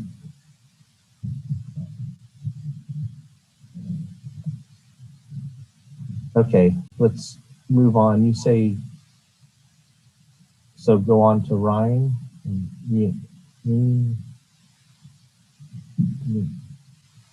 I don't know how you say that. Glenn. Hi. Oh, did I say that right? This is Nancy Blinn. Can you hear me? Okay, go ahead. Ah, good. I just wanted to read the letter I wrote to the Planning Commission. And it was entitled, "Just because you can doesn't mean you should." We've been expecting the Planning Commission, the City of Arcata, our Board of Supervisors, and our civic leaders to weigh in to protect the health and welfare of the families who live in the area of the proposed Arcata Land Management Company grow. It's taking local residents to lead the opposition to this project. An EIR needs to be completed for any use of the land so close to our homes. Whether it be a grow of 8 acres or 23, you should adamantly oppose any use of land that hurts the families who live nearby and has a large energy footprint that contributes to climate change, as we all know is happening now. Please do not put profit ahead of the health and welfare of the community that you serve. That's from my husband and myself, and we live on Wyatt Lane. And this grow will impact us in a big way. And any use of the land behind us needs an environmental impact report because of the winds. And I'm hoping that you will hear us and listen to us. And I was glad to hear that the City of Arcata, they were actually preparing something to also request an EIR, and that was really good to hear. So thank you for your time. Thank you. That's all. Thank you. Thank you. We're going to try Cindy again. Are you there, Cindy? Not having very good luck. Okay.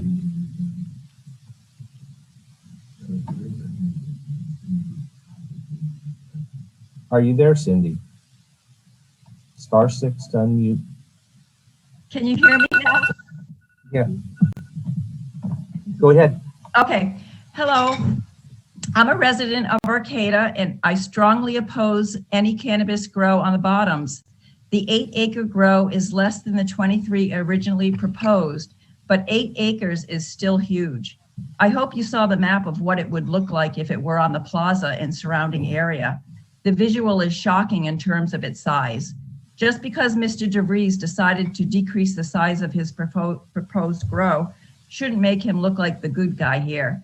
He's a businessman, and the bottom line is, if he were a good neighbor, like he professes he is, then he should take his grow to one of his other properties, more suitable to growing cannabis and not in the foggy bottoms, where it is so close to homes, schools, and churches, and not suitable for growing cannabis for all the reasons we're here talking tonight. He has options. The residents here don't. Vote no to any cannabis grow in the bottoms. Thank you. Thank you. Next caller is Kim Puckett. Is this, good evening. have I'm you already calling spoken? to confirm that you can hear me. This is Jim Cotton. Jim Cotton? You're coming up as Kim Puckett.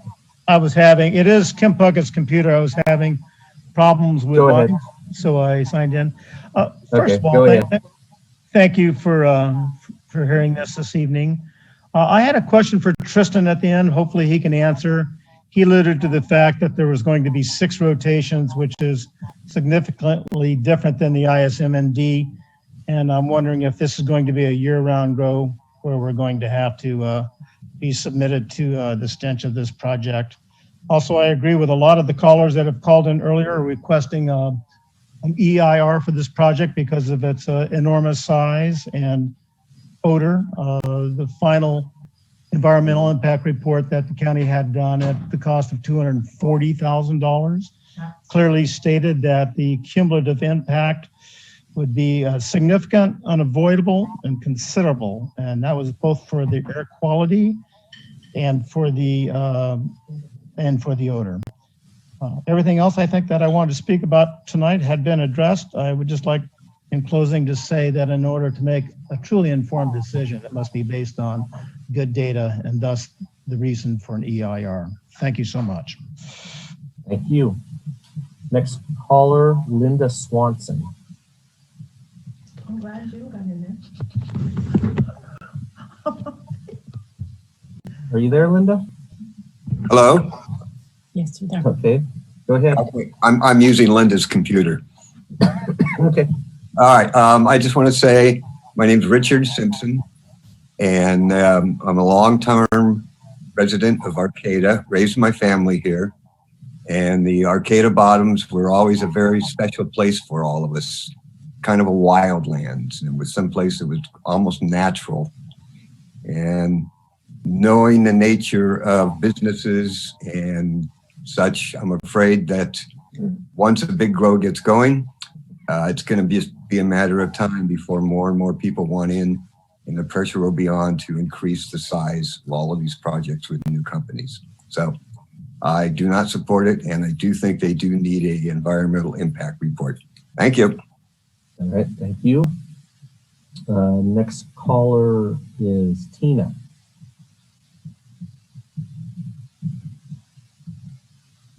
*6 to unmute.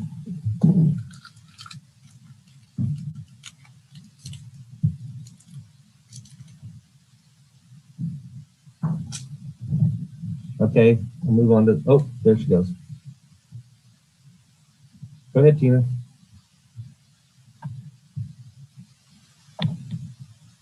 Speak. You're unmuted. Hello? Let's move on to the next caller then. Next caller is Dan Johnson. Go ahead, Dan. R6. R6.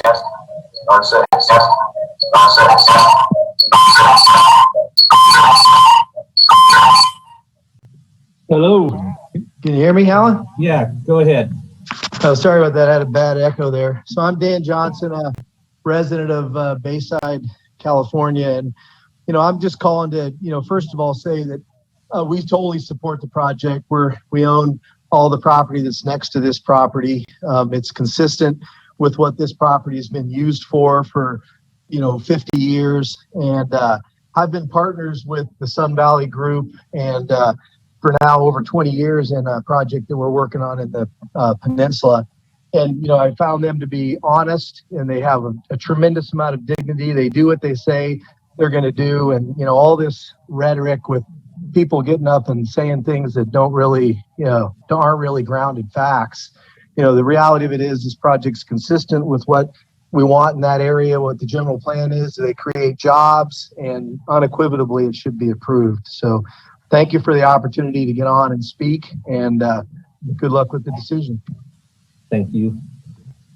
Next caller is Kyle Sharp. You there, Kyle? Yes, can you hear me? Yeah, go ahead. Hi, yes. I'd like to say that I am in support of this project. I think that Sun Valley has been a good employer for the community. And I think, as one commenter had mentioned earlier, we need to do what's right for the community. And as one of the largest employers of the community, I think we need to work together in support. And I think, there was definitely a lot of concern with the original proposal. And I know that they've come back with some changes to that plan. I don't think it's nefarious. I think there's truly a spirit of compromise that we're trying to that's trying to be brought here. So I would love for the Plan Commission to approve this project in the spirit of working together to build this community that we all love. And that's all I have. All right, thank you, Kyle. And with that, I don't see any more hands. There's a long list of numbers, but nobody has their hand up. Is there anybody? Oh, D. Hartman. Now they start lining up. Okay. Go ahead, D. Hartman. All right. I'm Deborah Hartman, and I am supporting the Arcata land project because I'm actually extremely proud of having Sun Valley Floral Farms in our community for all they do for as a good neighbor. And I support it because that means we're supporting a great many people making a living here and contributing. And I know that Lane DeVries has worked with the Ag Department for years, and he will make it so that hopefully the community around the farm will also find that it is an asset to have because it only contributes more to our area. I want cannabis out of the hills. I want it to have it be run like a business and not actually hurt our climate hidden away. So it's just the way of the world, and we should do our best to keep it safe and legal. And I do support it. I've lived here and worked here for, I hate to say, maybe 50, 60 years. But I also want my grandchildren and my children to have a place to work too. Thank you. Thank you. Next caller is Keith Blumenthal.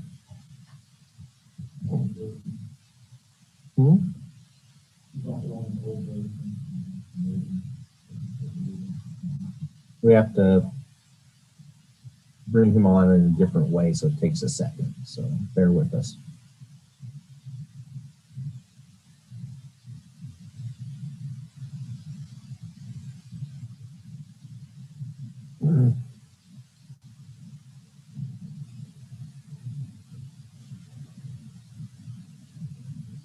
*6 to unmute yourself.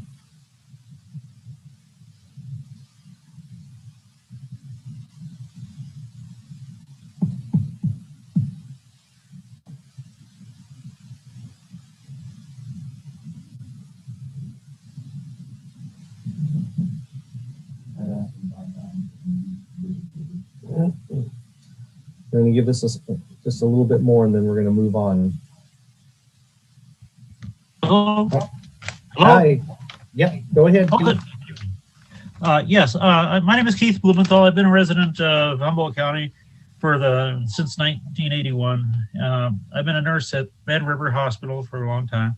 I think this is a bad project. It's pretty obvious that there's a lot of people that don't appreciate pesticides in their backyard. Anyway, I think they could do it better in the hills. Thank you. Thank you. Okay, next caller is Public 2244.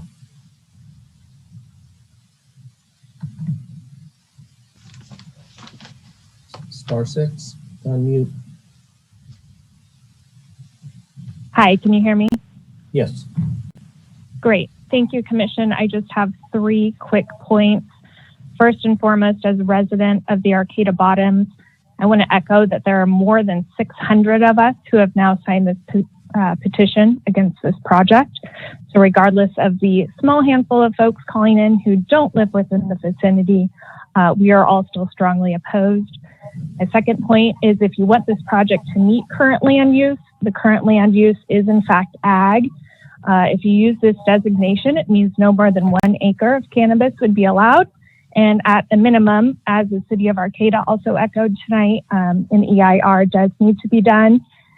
And I'll quickly add as my third point on a professional note, I am a manager of capital markets for a nationally known real estate investment firm. We work with the largest asset manager in the world. And it was actually laughable when I presented this proposal to our investment teams across the nation. There's no way we would touch anything residential within a 5-mile radius of a project like this, let alone the 900, folks who live within a half-mile radius. It will have a negative impact on their home values in the long term, as is happening in Sacramento County, Lake County, down in Santa Barbara. So I strongly suggest that the commission considers the long-term detrimental impact to us as residents. Thank you. Thank you. Next caller is Tina.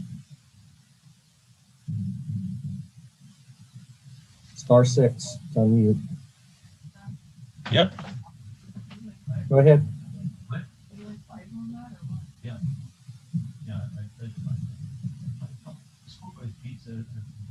*6, unmute. Are you there, Tina? Are you interested in this? Or is it trying to poison the land? Okay. Go ahead and speak. We can hear you. Okay, we're going to move on to the next caller then. Sue. Hi, can you hear me? Yes, go ahead. Okay. Well, thank you for the opportunity to speak. I couldn't, you were so crowded last time, but anyway, I am a resident that is really within 1,000 feet of this project in direct line of sight.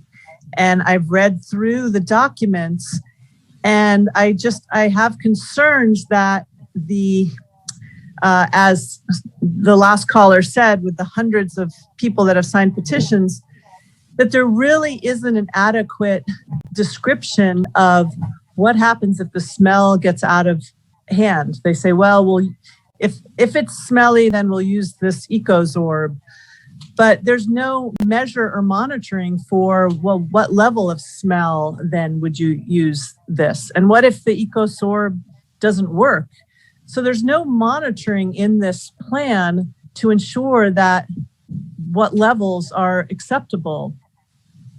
The same thing with the lights from the greenhouses and the security lights. There's really, they say, well, the dark sky, but there's no levels of what is acceptable, and there's no monitoring that goes along with it. So I think really the document that was presented is just insufficient to deal with all of these issues and the public concern. And I think it's just obvious from all of these public concerns that we need a document that addresses all of these issues if this project is to go through. 30 seconds. So, thank you. Thank you. Next caller is Tamara Spivey.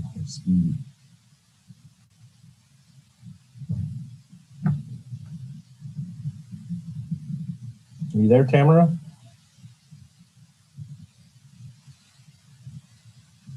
*6 to unmute.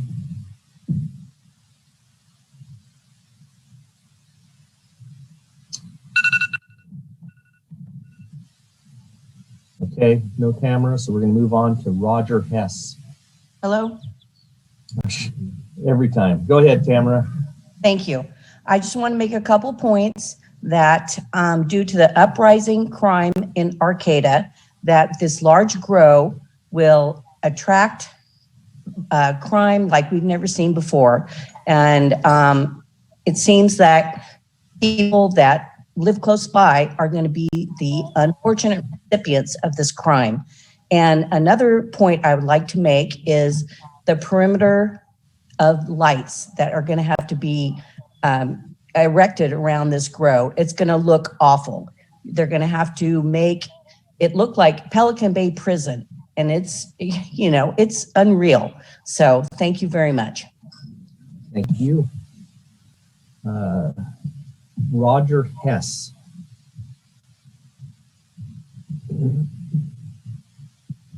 Hello. Hi. Yeah. I'm a resident of Humboldt County for the last 4 years. Went to HSC to study environmental science, energy and climate, and I'm for this project.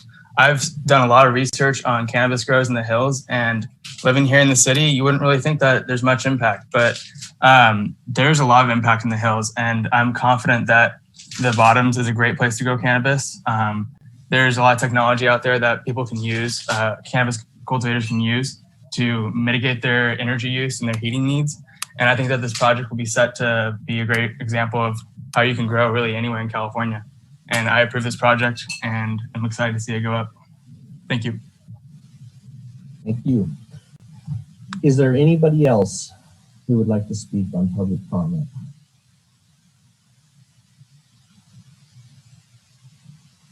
Seeing none, I'm going to close the public comment. Well, I'm not going to close it because we're going to let the applicant rebut to these questions. But before we do that, we're going to take a quick 5-minute break so everybody can take a little break, and then we will come back and let the applicant address what he's heard tonight and maybe have some comments, and then we'll bring it back to the commission. So I'll see you in 5 minutes.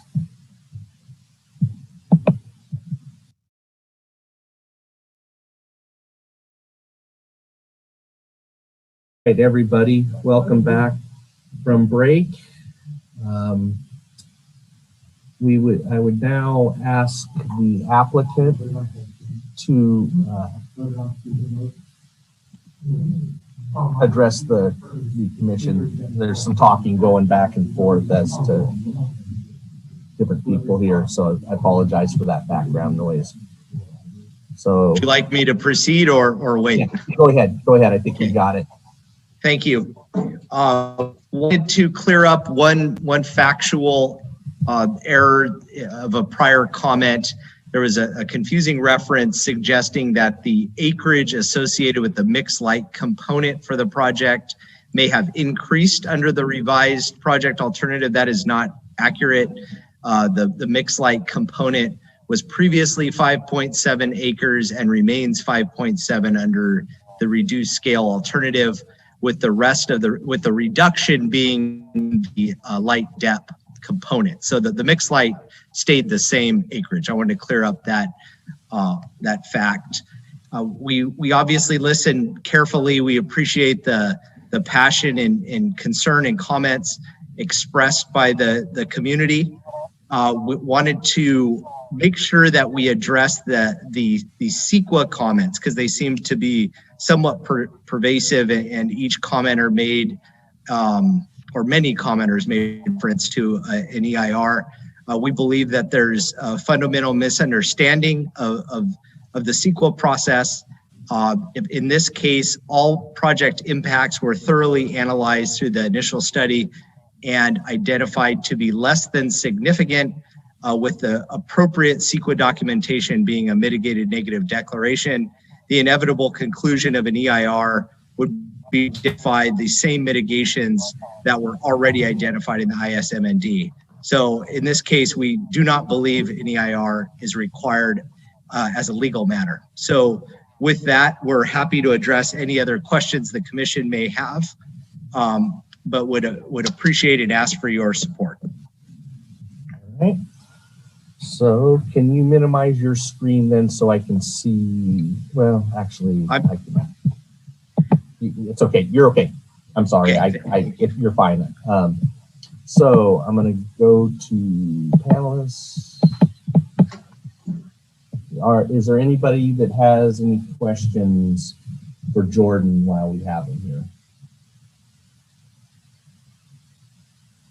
Thomas, go ahead. With that comment that was made by the commenter, I went back and looked at the agenda center, and the March 18th meeting, it did show 147,000 and change square feet for mixed light. So I don't know if it's for staff or the applicant. So I'm a little confused. I'm trying to pull up other agenda items to double check. I'm not in my office. I'm in my truck, so I don't have my original staff report because I'm confused there at the mixed light square footage, if that was properly analyzed or if that was just a misstatement.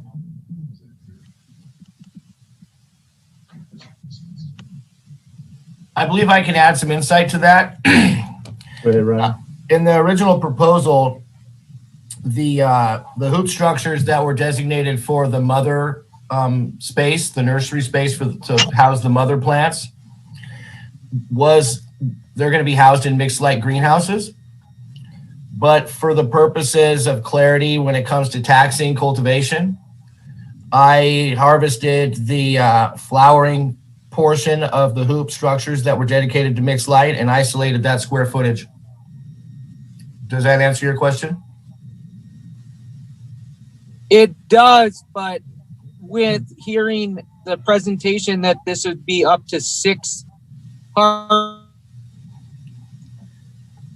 You're breaking up. We lost you, Thomas. We lost you.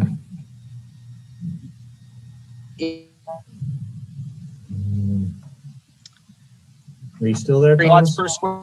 I'm hearing watts per square foot, so I don't know if that energy calculation was properly analyzed. I was going to clarify that with respect to energy usage, the greenhouse gas emissions and air quality analysis did analyze 5.7 acres of mixed light. We lost you on part of that, Thomas, so I don't know if we got everything that you were asking there. Can I go again, Chair? Yeah, go ahead. You're clear now. So my Wi-Fi cut out, I think, for a second. From my experiences, nursery cultivation, like using nursery lighting, you're at less than 25 watts per square foot. But if you're cultivating cannabis for flowering, you're at 6 harvests a year, you're using every watt of that 25 watts per square foot. So I don't know if there's a miscount in the energy calculations is what I'm trying to get at.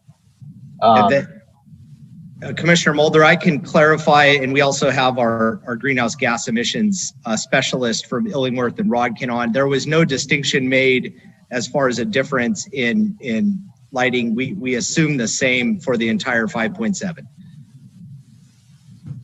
Okay, because I just want to make sure if that commenter was saying we didn't analyze that, I want to make sure we analyze that for 25 watts per square foot times 5.7 acres.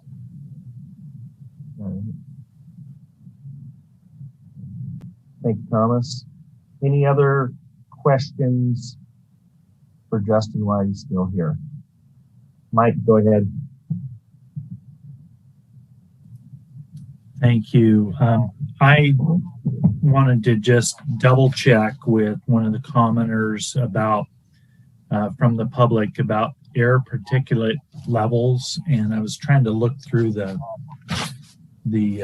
recommendations and the staff report and could not put my finger right on it. So I just wanted to bring that out. The director saying that he could answer that question, so I'll let him give a shot at it. So one of the things that the EIR for the CCLUO did was to look at the impacts of PM10, which is the particulates that are measured. Humboldt County is a non-attainment area for PM10. So PM10 is often associated with dust, diesel emissions, things like that. So when the EIR for the CCLUO was being prepared, we were assuming that there would be dust impacts from unpaved roads. We were assuming there would be dust impacts or particulate generation from diesel generators. Neither of those circumstances apply to this particular project. And thank you. If I could just add one item to that, there was also a project-specific air quality analysis that analyzed the project for particulate matter and PM10 and compared those levels against the NCU AQMD's thresholds and found them to be below the thresholds of significance. Great, thank you. One other commenter or several had talked about hazardous material storage at the site not addressed. Could we go a little further on that then, Rodney?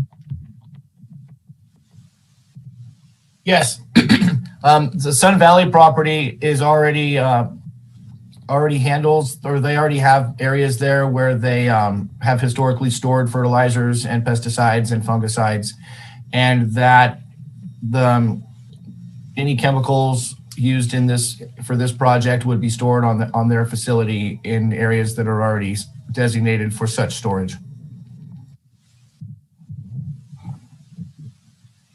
All right, Thomas, I see you have your hand back up. I have two questions, and I think it's actually for staff. Is it an appropriate time now to ask that? Well, if we'll come back to the staff. Let's finish up. I need to still close the public comment, and if there's nothing else for the applicant, then I'm going to close the public comment. All right, so public comments closed. Thank you, Jordan, for coming on there at the end. And now we will bring it back to the commission, and you can ask your question of staff. Thomas? So just a couple of public comments I heard along the way. I believe this to be untrue. One of them was about the applicant being the biggest tax contributor and all that kind of stuff. And if this project is denied, our property taxes would be raised. And I don't believe that would be true because we're all protected by Prop 13. And the second, it's a question, not that I'm asking to see the operating agreement, but has staff seen an operating agreement between Headwaters and Sun Valley? Because I believe we're being asked to look at this project as Headwaters being the operators and Sun Valley being the applicant. I have not seen any documents, nor am I seeing them. I just want to make sure staff has seen that, so it would be relevant for us to be deliberating that part. Okay, Director Ford, would like to address that one. Thank you, Chair. I don't believe we have seen an operating agreement. And I think one of the things I do want to remind the commission of is the fact that when we're evaluating a project, we're not evaluating people, we're evaluating environmental impacts, we're evaluating compliance with regulations and how it fits into the county's aspirations for how land use should be conducted. So I think what you're seeing is that there could be a partnership between Headwaters and Arcata Land Company. But that may not be how it works out, and that would not affect the action that's being taken in this particular case in the event that it was approved. Okay, thank you for that clarification. That's kind of how I saw it, but I wanted to have it out there if there's not an agreement that if someone's trying to sway us about an operator one way or another, that was out there. Thank you. Mike Newman, I see you have your hand up.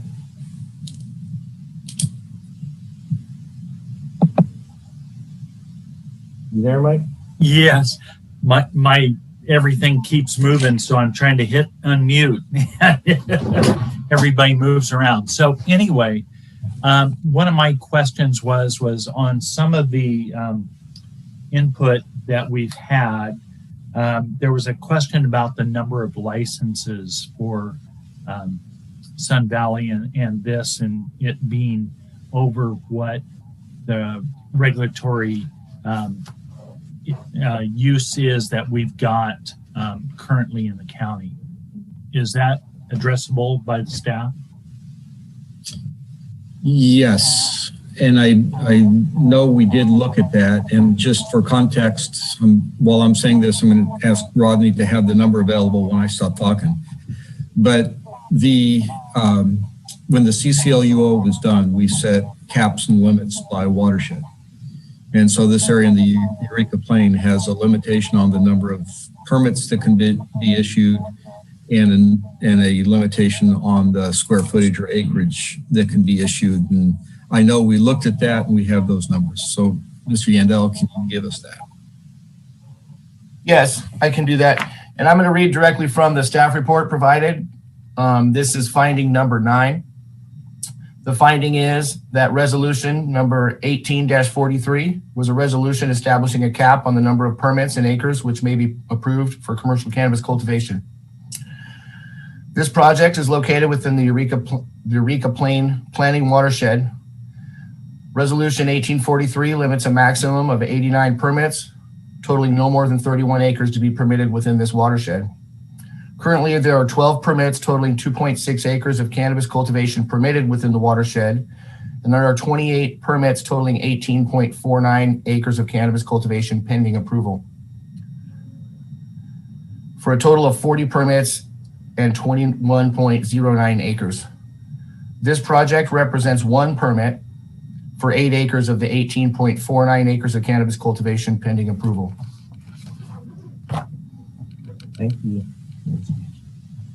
Good job getting that quick. Noah, you put your hand up after me, but I'm going to be a gentleman and let you go ahead of me. Oh, are you sure? Jerry, you've been very patient. Okay, well, I will take your courtesy. Thank you. I am wanting to hone in on a little bit more for discussion on the matter of the level of environmental review that's warranted here. You know, it has been raised a lot by commenters, sometimes in detail, sometimes just in passing. Mr. Main, the land use consultant for the applicant, did address that in their view, you know, the level of analysis that's already been completed is sufficient and that no EIR is warranted. But I guess I wanted to put the question to staff.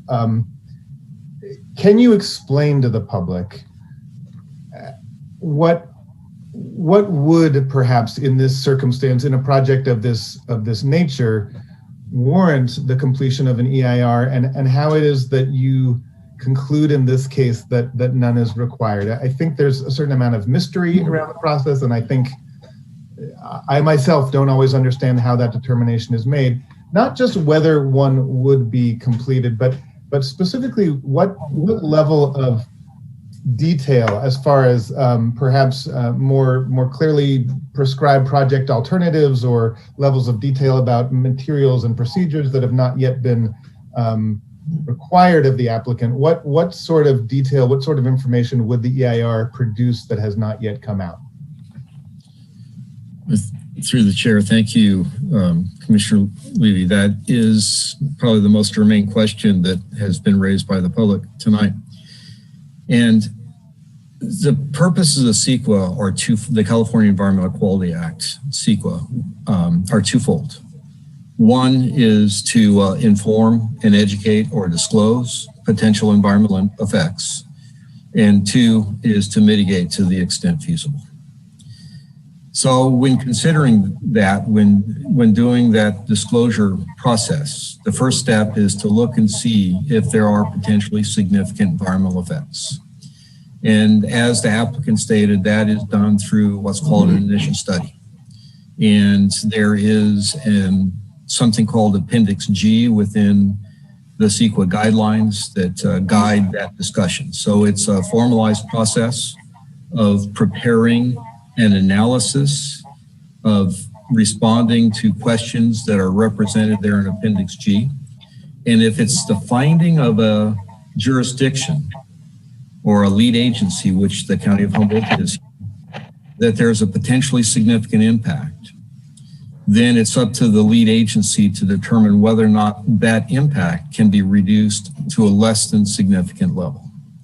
And doing that is called mitigation. And so if you go through the entire checklist and you find that there are no potential impacts, then it's appropriate to prepare something called a negative declaration. That just means that no significant effects have been found. If there is the potential for there to be significant environmental effects, but they can be mitigated, then it's appropriate to prepare something called a mitigated negative declaration. All that means is that basically all the potentially significant impacts can be mitigated to a less than significant level.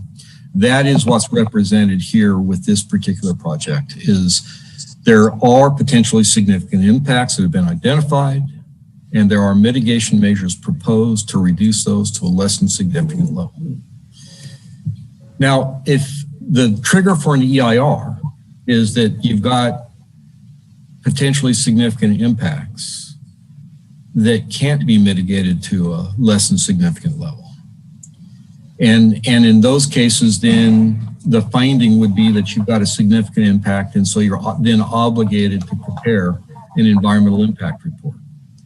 What the environmental impact report would do is do very much the same thing that an initial study mitigated negative declaration does, is it goes through and identifies what the potential impacts are, how they could potentially be mitigated, and whether or not it can be mitigated to a less than significant level, or if it can't be, what feasible mitigation exists to reduce the overall impact. In doing that, sometimes the finding is that the impact can't be mitigated. It's called a significant and unavoidable impact. And then in those cases, what an EIR does is allows an agency to say, you know what? We find this project so important, so significant that we're willing to accept those impacts. And then what CEQA calls for is the making of findings called findings of overriding consideration.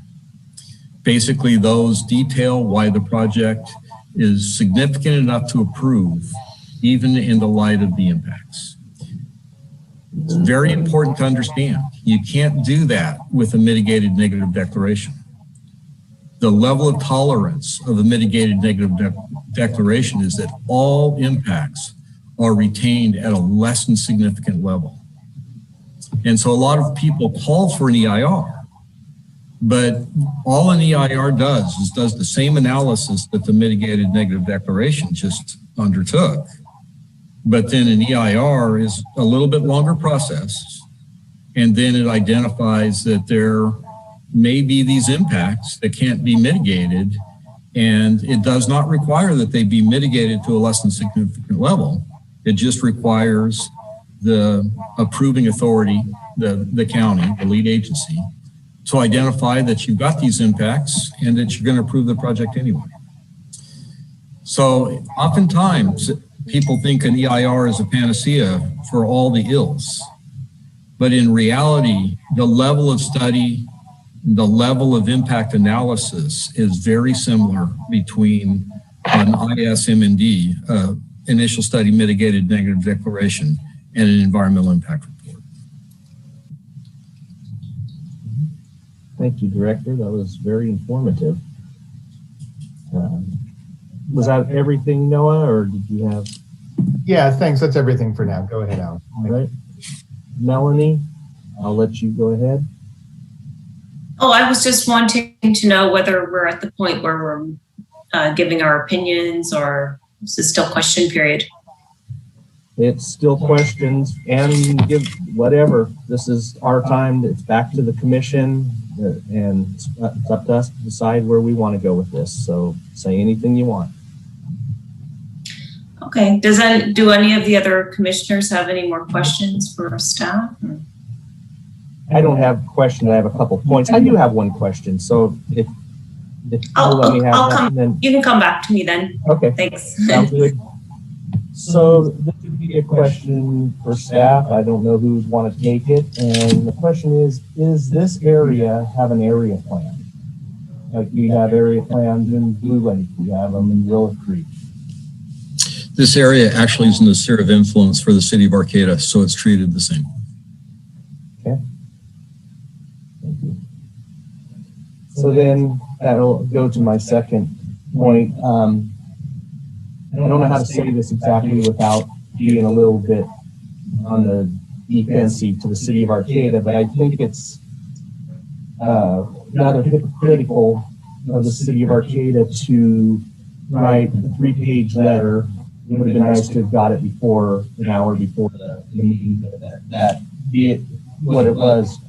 But the city, it appears to me, they've decided over in the West End Road area, they've created an area that's a cannabis something zone. Excuse me for not having the wording of what it is, but what I understand, it's approximately 70 acres, and is a cannabis zone where businesses are even given tax breaks to come into that area. And it seems rather hypocritical to me that they create a whole area like that where they are encouraging this kind of business, and then they tell the county that they shouldn't put that kind of business in a piece that's just outside of their jurisdiction.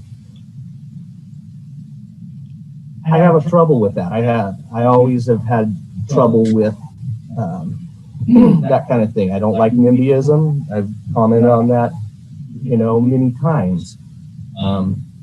I don't necessarily think that it's wrong for the people that live in the neighborhood to have concerns about a project, but let's face it, if this project wasn't in Arcata Bottoms, none of these people would be speaking about this project if it was in another place. This is not in my backyard coming out.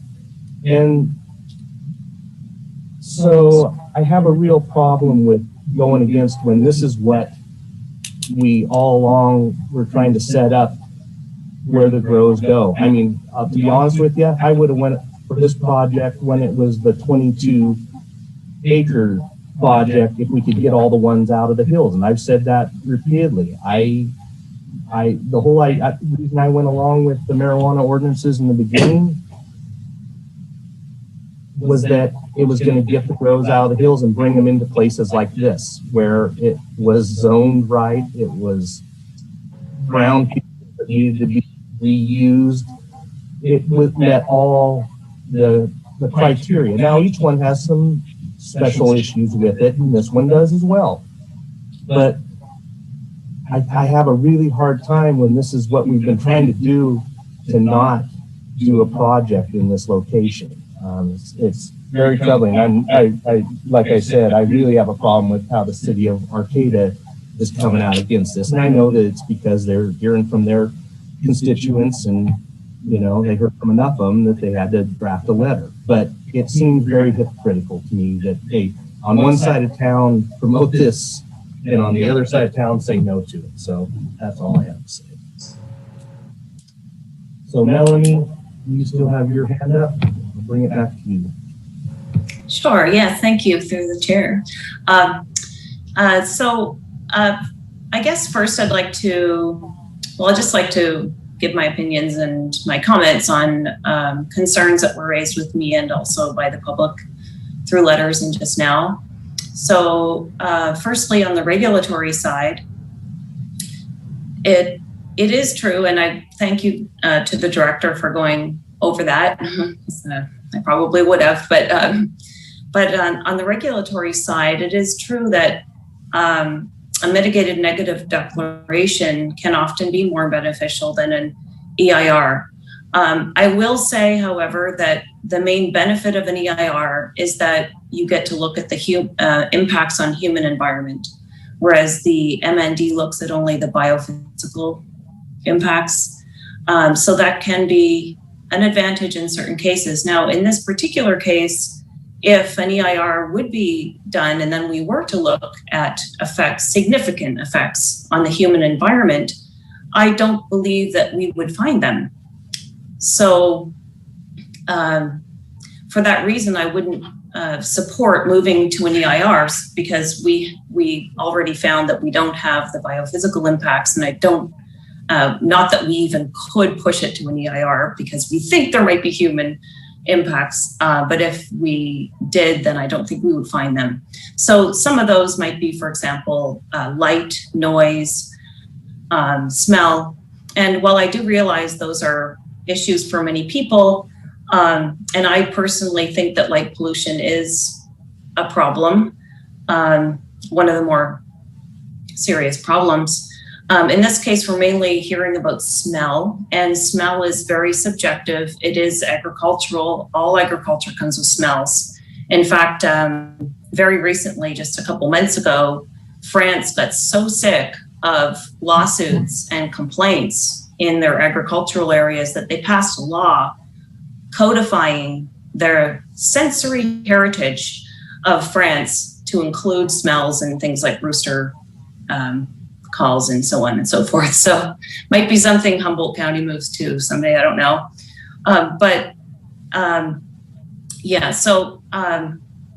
It's subjective. The smell, it is what it is. The proponents could perhaps on their own look to the wind, predominant wind direction. So for example, for the 4 months that we're entering into now, mainly from the south, and for the other almost 8 months from the north. And so there probably could be arrangements made to do those activities that generate more smell during those times. I think that would go a long way to making people a little happier in the community. So that's on the more regulatory side, and that is what we're tasked with. On the economic side, which is kind of outside of the CEQA, I do see the benefit of the project. We certainly do need employment. This creates some employment. So I see that as a benefit of the project. I don't really see crime arising from this. We have so many of these, and a lot of them are within the Arcata area. We haven't seen that, a direct cause at least. And then, so finally, so that's the economic side. And in terms of other benefits of the project to the community, I did receive some comments regarding, well, what if the cannabis is bad?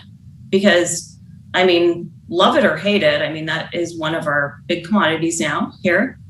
And that's what we're going to pushing for, is a high quality branding. And indeed, we're pursuing the appellation. And we have lots of evidence from other countries, like in France, Champagne, Armagnac, apple brandies, all kinds of things where they actually run out of product and have to bring in inferior product and then brand it underneath the name, and then the name goes down. So I mean, we can't know whether it's going to be the highest quality, but from what I've understood, it looks like it's going to be the same stuff as everyone else is growing around here. And Sun Valley has the brand name that a lot of our local smaller farmers have been looking for as kind of a way to promote Humboldt. So simply having Sun Valley involved with its name out there already could actually be a strong advantage, I feel, for the other local smaller farmers. So those are my thoughts and opinions on the project. Thank you. I don't know what order the meeting is, so I'm just going to nose at the top of the list and Thomas and Michael. Go ahead, Noah. Oh, thanks, Mr. Chairman. Actually, I just wanted to jump in and make a comment that I should have made at the top for housekeeping purposes. It's my ex parte disclosures. First of all, I want to note that I was not present for the first meeting about this project, or at least I missed a substantial part of that meeting on the 18th. I did, however, go back and review the entirety of the meeting that I missed and the presentation that I missed so that I am fully briefed. And as far as ex parte disclosures, I just want to disclose, I didn't have a chance at that meeting, that I did meet with Lane DeVries and Jeff Smith at the property several weeks ago, had a tour, had a discussion. Mr. Yandel was also there representing the county. Oh, and Cliff Johnson. And outside of that, I've spoken on a couple of occasions with Natalinda Lapp of HCGA, who has spoken in an earlier, well, has entered her comments into the record, and also with Stacy Atkins Salazar of the city of Arcata, who was in this meeting tonight. Just wanted to put that out there. Thank you. Thank you, Noah. Thomas, you're up.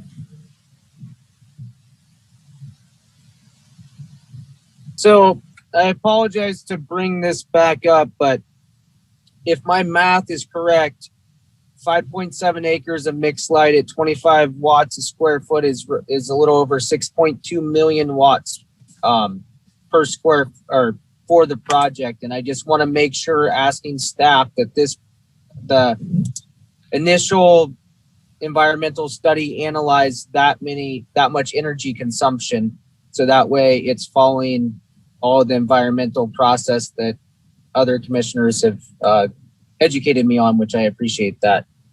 And if that's the case, then that's the last of my reservations.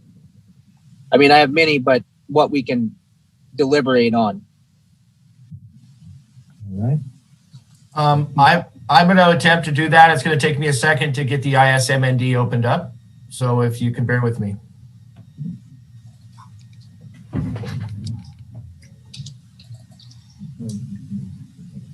Yeah. Hey, Ronnie, while you work on that, I'm going to let one of the other commissioners speak, and then when you're ready, you can let us know and we'll have you keep things going. So it looks like Brian Mitchell. Thank you, Mr. Chairman. I just wanted to start off by recognizing all of the people that have sat through all of these meetings and listening and patiently waiting to express their views and concerns. No matter what we decide tonight, we have heard those comments. I personally feel that there are a few changes that I'd like to see to this project before I'd be comfortable approving it. But at this time, I'm leaning towards voting to approve it with modifications in the areas of smell, energy use, pedestrian safety, and visual impacts. But I believe that these are all things that can be further mitigated to further address the concerns of the community and still allow the project to move forward. That's all for this time. Thank you. Thank you, Brian. Are you ready, Rodney? I am ready. Mr. Mulder gave us a number on watts. In the ISMND, we have numbers for kilowatt hours. And I on the fly, I don't have the capability to make that conversion. But the project is estimated at 6,750,000 kilowatt hours. And that's what's in the ISMND. Our staff report has a different number here. But I need to find it's in the findings here, so bear with me. It's not a different number, it's just a different way of saying it. And I think it was analyzed for more than what is truly going to happen there. Oh gosh.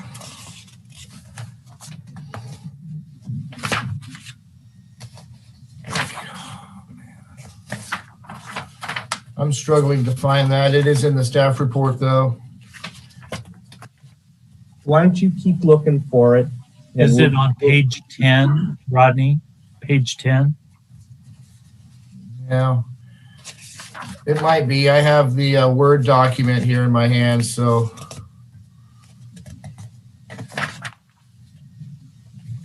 Page 10. It was. Yes, the project will be drawing no more than 1.9 megawatts at any given time. Does that answer your question, Thomas, or does that help you? That definitely helps me, and I apologize. Like I said, I'm not in my, actually that I never got that ISMND in paper, so actually it was Google anyway, so I guess I could have Googled it. Thank you, Rodney. That seems like it was analyzed in that document then. Thank you. Next is Mike Newman. Thank you. And I just want to make a comment here on this project. I think through the public comments and what we've been through here and the give and take of the applicant and what we've analyzed, it follows exactly with what we were trying to achieve, which is trying to get a lot of the grows out of the hills, number one.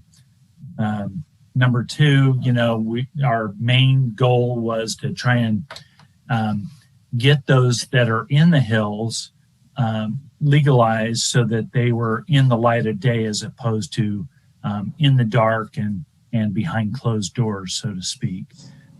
This brings it out.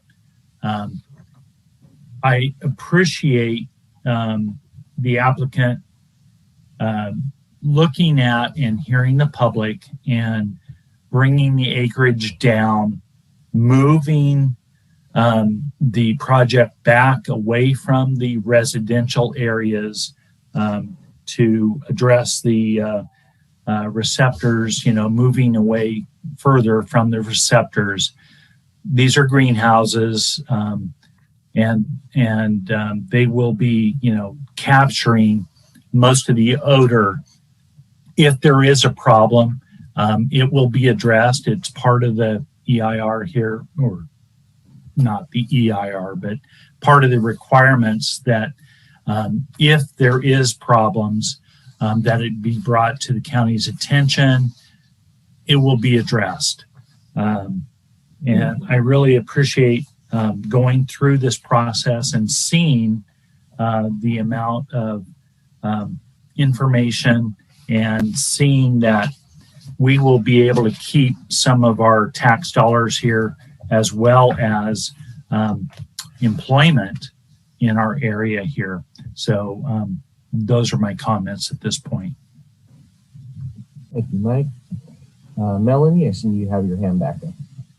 Yes, thank you. I wanted to add that I did a fair bit of research on the whole mixed light, environmental impacts of mixed light versus using sunlight, et cetera. And it is, it's often disheartening, of course, that there is so much energy involved using mixed light. On the other hand, that's how it is in our county. So I would, outside of the CEQA, I'd be happy to see everything open grown, but we didn't move towards that in regulation. So I just wanted to add, though, that if we were looking at any conditions, I know that Commissioner Mitchell has brought those up. I would personally be happy to have the condition of having them sign up for the PG&E or the RCAA repower version. So that's where 100% of the energy comes from renewable sources. And we do have a new solar project that was just approved. And so that could be a way to sort of lessen the environmental impact of what is a lot of energy being used until they're able to put in their own solar array, perhaps. So in case, I'm sure most of the public is aware, but 40% of the energy, if you sign up for the regular version, is from renewable sources, whereas if you pay only a little more, which of course in this case might be substantial, but probably still less than putting in your own solar system, 100% of the energy will come from renewable sources. So I just thought I'd raise that in case any of the other commissioners were thinking along those lines as well. That was exactly one of the conditions I was referring to, actually. I see Noah has his hand up again.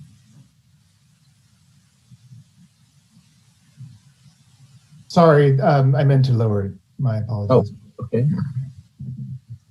Melanie, you have your hands up still, but I think that's just... Yeah, no, I'll put it down. So any other thoughts or questions that you have for staff or anything, or somebody want to make a stab at a motion on this one? Which sounds like we have a couple people that are interested but want to make some modifications possibly. Thomas, I see your hand up, so. Sorry, I thought I went through all of my questions and I was going back through my notes, what I made early on. And I don't even know if it'd be appropriate added condition. I know the county's having a lot of trouble dealing with some of the R projects. Would it be appropriate to make a portion of this project a receiver of R to help deal? And I don't know if that's appropriate or inappropriate to even ask, but I don't know any better, so I'm asking the question. Let the director answer that one. I don't think we could put that on the applicant.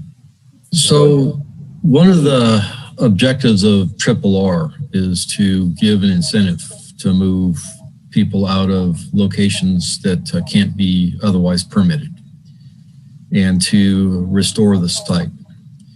And the exchange for doing that is to give them a greater square footage. One of the problems with RRs is that they've somewhat become commodities and they get sold. And so there are some RRs out there that could conceivably be purchased and moved here, but the cost of that and then the separation of doing the restoration makes it a little tenuous.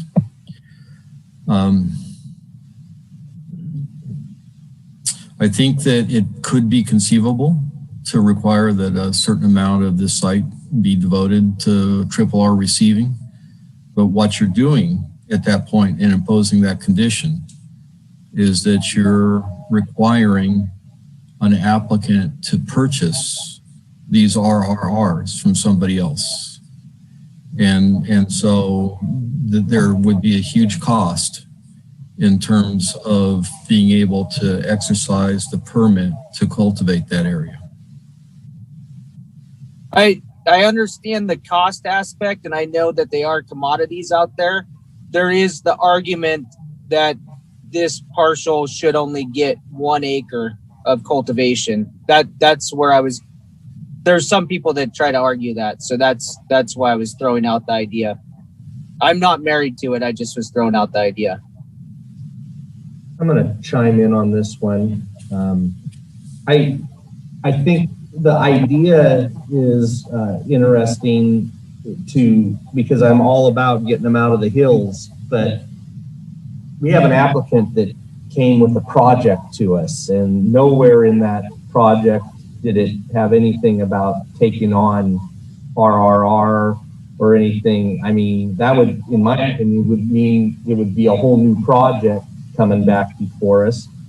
One, I don't know that the applicant would be interested in that, and why would he? He has the site, he has put the time, the money, the effort into planning for this, so I can't see how that could be something that we could force on him. I mean, if you had an applicant that had a site that was reaching out for that kind of thing, I think that'd be, and there probably are some sites that maybe that's something to look into if staff knew of a site that, you know, maybe a potential owner could reach out to some people that could possibly go into that program. But I just don't think it's our place to put that on this applicant who has did everything the way they want and submitted it to us and went through a lot of work, and now that would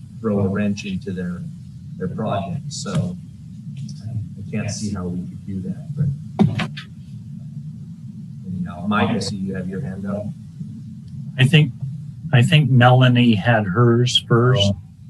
I don't know. Oh yeah, I just wanted to say that it might be pertinent to remind us all at this time that moving to cannabis, ironically, perhaps for some people, is a form of cleanup for this business, given that they will not allowed to use the chemicals that they were using on other crops.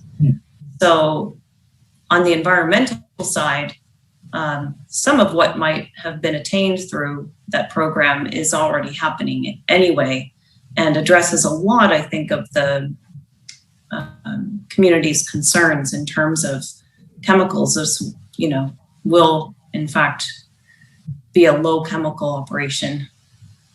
I agree. Thank you, Melanie. Mike, go ahead. Well, I'd like to make a motion to close the public hearing and adopt a resolution to take the following actions. Adopt the mitigated negative declaration prepared for the Arcata Land Company LLC project pursuant to section 15074 of state CEQA guidelines. Make all the required findings for approval of the conditional use permit and approve the Arcata Land Company LLC conditional use permit as recommended by staff and subject to the recommended conditions. All right, we have a motion. We still have some hands up, so there may be some discussion. Noah, you had your hand up, so why don't you go ahead? Sure. Well, I'll second. You need a second, or he seconded it. Okay. I'll second that for the sake of discussion, but yeah, I think we still have a few more things we wanted to get out there. Actually, I was reminded by Commissioner McCaver's comment about the pesticide that I wanted to highlight the water use issue as well. It's one of the issues that I think has been thrown around perhaps carelessly in terms of what the facts on the ground are. My understanding is that while it is a tremendous amount of water being used for this project, it is in fact less water than what has been used for the alternate uses of this parcel in previous forms of agriculture. I hope staff will correct me if I'm mistaken, but I think that's right. So I just wanted to put it out there. Since we are coming to the end of this and we are going to be voting on the motion, I just wanted to take a moment to say, I do support this project. I will vote to support it. I remain somewhat concerned, though, by the process that we have followed to get here in terms of the amount of information that was dumped on the public in a fairly short time prior to the first meeting. That said, I actually do think that the process has worked well in the case of this project over several meetings and some negotiations with other parties. We have received a project that I feel much better about voting to support. And the last thing I just want to say is that it's already been mentioned that the one condition that I wanted to suggest has already been mentioned about adding the requirement that this applicant enroll in the Repower program for PG&E. Repower Plus. Repower Plus, thank you. I just wanted to add that I certainly wouldn't require it, but I think one of the benefits of this project may be the potential for solar installation of a fairly significant scale down the road. These are some of the, I think, benefits that can arise from this project. We're focused initially at the impacts and the concerns over those impacts, but I actually think that this partnership between Sun Valley and Headwaters and the larger cannabis community could be an important step forward for the cannabis community and the industry in this county. I really urge very strongly the Arcata Land Company and Sun Valley Farms to look for every opportunity to partner with and collaborate with the other cannabis farmers in the community. Anyway, I'll stop there and let others comment. Say Noah, Yes. I'd like to amend my motion to add that condition in about the RCAA Okay. renewable energy requirement. Requiring, yes, thank you. And I will amend my second to support that amendment. Thank you. Thank you. All right. I see Brian, you have your hand up, and then Melanie after Brian. Oh, mine's down again. Oh, okay. Thank you. You, Mr. Chairman. The other item I wanted to request as additional items of approval are that they continue the Foster Avenue is lined with trees, and it provides a visual buffer between. You're breaking up, Brian. A lot of the project site and the surrounding community, but there's a section of the tree line that does not exist, and so I would like to add a requirement that they plant trees along the remaining property boundary that would provide a visual buffer over time for the neighboring residences and the project site. Number two is, in addition to signing up for the renewable energy that's available, I'd like to set a date in the future to have them go further and to look to put in solar so that they're over time no carbon footprint from this project. And I'd be open to discussing the timeline that's appropriate. Additionally, in the mitigated negative declaration under the pedestrian safety section, I found that to be concerning because there's a section that says basically that there's no bike path on Foster Avenue for approximately a third of a mile. And it's okay because not that many people will be biking to work. When I toured the site, I had to stop, like literally stop in the middle of the road because there were so many bicyclists. And when there were oncoming cars, I had to stop because there was nowhere for the bicycles to go. So I would like to add an additional condition that bicycle facilities be added to the remaining section of Foster Avenue, either a paved turnout so that bicycles can safely avoid oncoming traffic, or a bike lane or separated pedestrian walkway. And lastly, I just want to make sure that it's clearly stated as a condition of approval that other than the nursery portion, that all cultivation activities are fully enclosed. They're not in the same, they're not in hoop houses. They are enclosed by four full walls, and all air that exits it will go through carbon filtration. And I believe that is the end of my list. Thank you. All right.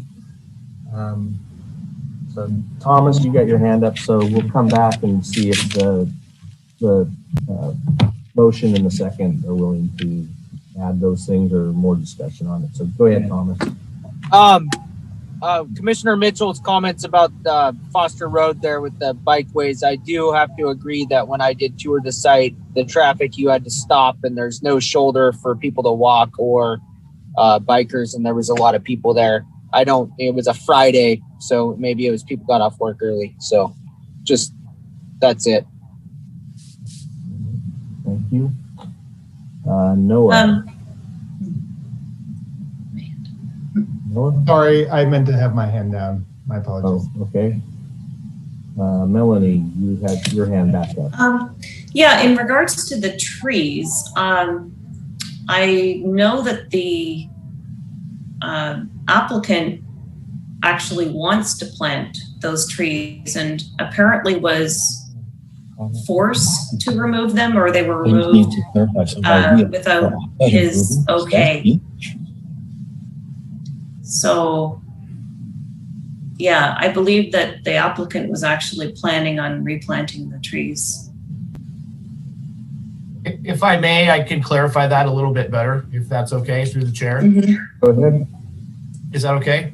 Yes, go ahead, please. Yeah, there was a visual buffer there within PG&E gas easement, and PG&E came through and removed those trees. But there's area outside of that easement for the applicant to plant trees, and he in fact does wish to do so. The director would like to comment on this. I just want to be clear on the request for the pedestrian safety and the bike path, and understand the importance and significance of that. But if there's not the right of way there, and if it's not on the applicant's property, those would be off-site improvements. And if it goes outside the right of way, that's something that the county would then end up having to condemn. So that's not something we've considered from a CEQA analysis. We haven't considered the impacts of doing that. And so I just want to be very, very careful about putting some descriptors on what's involved with that. I'd like to follow that up. I was thinking the same thing as the director when Brian was talking about that, and possibly, I don't think that should probably be part of our motion and second, but the city of Arcata has already said that there was going to be some improvements done at some intersections. I think it was Sunset and also at Foster Avenue, and it was Foster Avenue. Anyhow, wherever those were, maybe the city of Arcata in those mitigations that they were going to do could look at doing something bike lane wise as opposed to the intersection work, or maybe do some of both. But I think that should probably be left to that, where they've already are talking about mitigating that, not us doing that. I agree with the director that that's off-site mitigations. So go ahead, Rodney.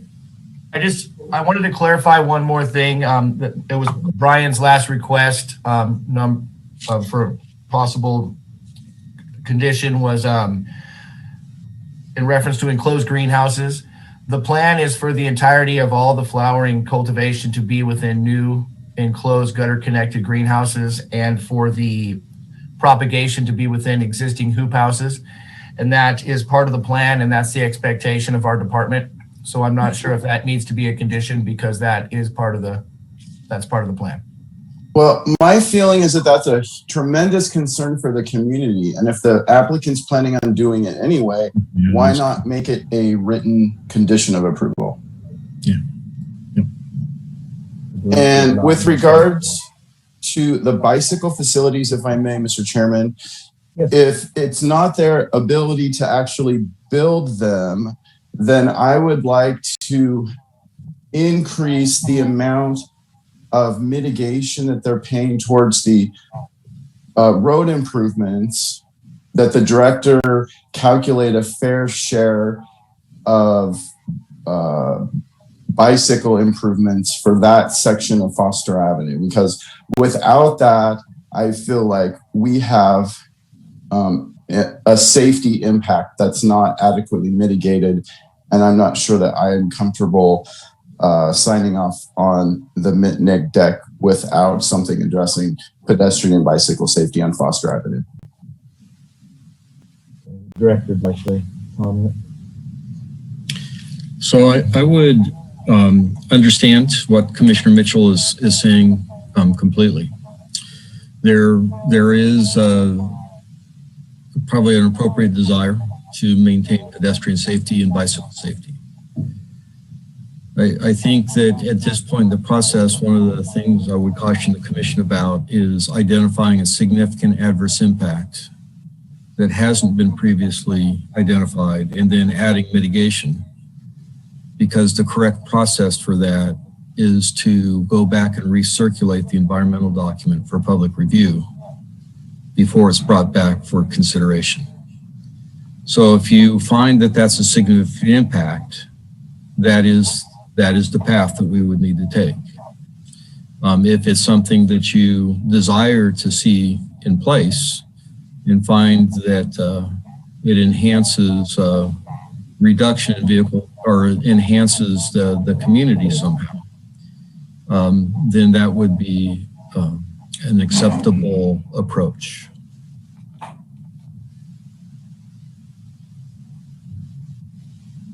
I mean, considering at least two of us almost hit bicycles just going out to tour it, it seems like a fairly significant issue that the environmental document metaphorically sweeps under the rug, and I'm just not comfortable. So help me get across that point, and I'd love to support this project, but the environmental document leaves something to be desired with regards to pedestrian and bicycle safety, in my opinion. Through the chair.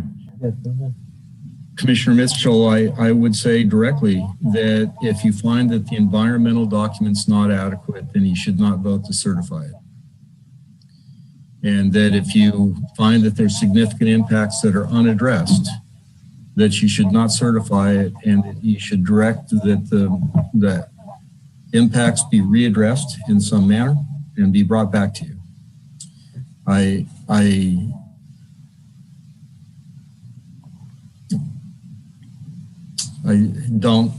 understand the concern, but here again, the issue is when you consider environmental effects, it's the environmental effects of improvements. And the fact that there are pedestrians out there does maybe pose a safety hazard, but that's not an environmental effect. But won't the additional vehicle trips of the employees that will work in these new improvements exacerbate the existing issue? So I would submit that the general plan, EIR, the traffic analysis, that road operates at an acceptable level. The fact of the matter is that road is being used for recreational purposes, not for commuting purposes. And was there not I don't remember, there was so much information on this, but Public Works had comments on it. Did they address anything that are Brian's concerns? I don't remember reading anything specific. That was not identified. Well, excuse me, but I remember that before there was many trips out there with trucks going to this industrial site in the past. And what has happened, because there hasn't been industrial use, even though it is zoned industrial, and that's what it was identified to be still, it's just been overtaken with more pedestrian use and bicycle use. So once a little bit more auto use by employees going to work and from work, people would become more aware of that. I just don't think that should be something that we should add as a condition. Panels. It's something that could be addressed with Public Works outside of this project. I would say that it already is being addressed by Public Works because they already set up that there's mitigation for those intersections, so they should have that discussion at the same time about that. To be brought up to them. Yeah, when that industrial area was in use, there was, a lot of traffic. More than 500 employees out there going to and from work. So, and there wasn't a problem then. I think it's just because of non-use over the last few years that it's become more of a pedestrian bicycle lane, and people have become, a little lax with being aware of traffic going through there and just being on a bicycle in the middle of the lane. So I stand on my motion. I don't think we should go beyond. We could possibly ask about the trees, about completing that along Foster Avenue. I think if that's in realm, is that possible at all, Director? I would think that is an appropriate condition and would be a fine addition. I would move to add the addition of lining the rest of Foster Avenue with trees so that there's a visual buffer there. To my Rodney, motion. I see you've got your hand up. I'll let you. It's not Foster Avenue. Foster Avenue has trees. It's the other side of the property that needs the trees. And I will clarify it. It's the western boundary of the property. Yeah. The eastern boundary. The eastern boundary. Thank you, Lane. And we have absolutely no problem planting trees there. You got to mute him. Because we had them there before. Yeah. Okay. So I would add that up. Okay. I just wanted to comment on the other proposal by Commissioner Mitchell, which is the asking for solar. I'd feel uncomfortable asking for both, to sign up for Repower Plus and have some sort of timeline to put in their own solar arrays. My personal feeling on it is that they might find that it's more economical for them to put in their own solar arrays than pay the slightly higher rate with Repower Plus anyway.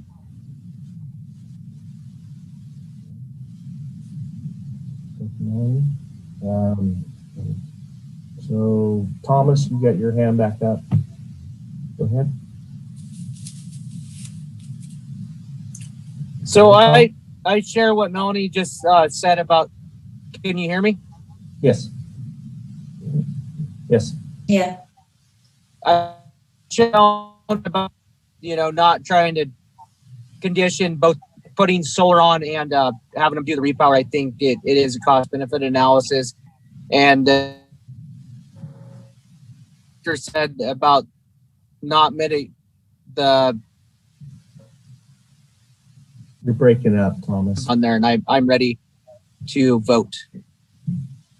Okay.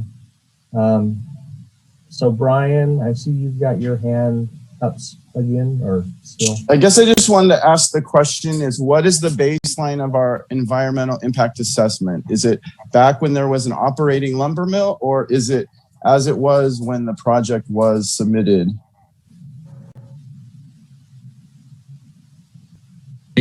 Baseline is current condition, not when the lumber mill was operating.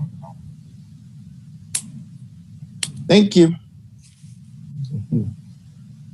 Okay, so at this point, we have a motion and we have a second. And you've got a motion to modify the motion that hasn't been approved by the seconder.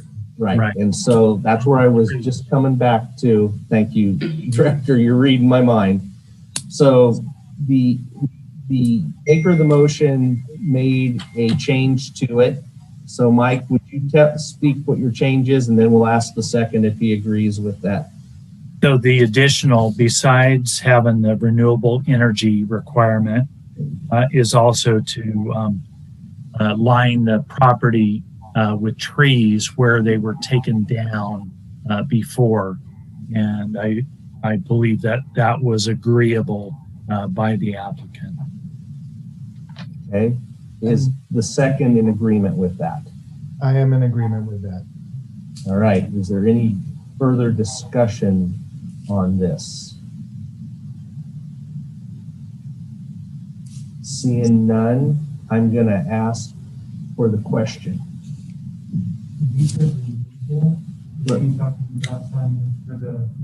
Hold on a second. We're just trying to get some clarification. So I want to be clear there. He's asking how the motion read, and you're just saying the renewable energy that like Melanie was talking about. Repower Plus. Repower Plus. Okay, and not the requirement of solar. Right, that is correct. Okay. Just so everybody's on the same page and they get it right here. That's what I'm trying to do. So we have a motion. Is the second good with that? And I think you said yes, Noah? Yes. Yes. Okay. So with that, I'm going to ask for a roll call vote. Alan Bongio? Yes. Thomas Mulder? Yes. Noah Levy? Yes. Mike Newman? Affirmative. Peggy O'Neill? No. Brian Mitchell? No.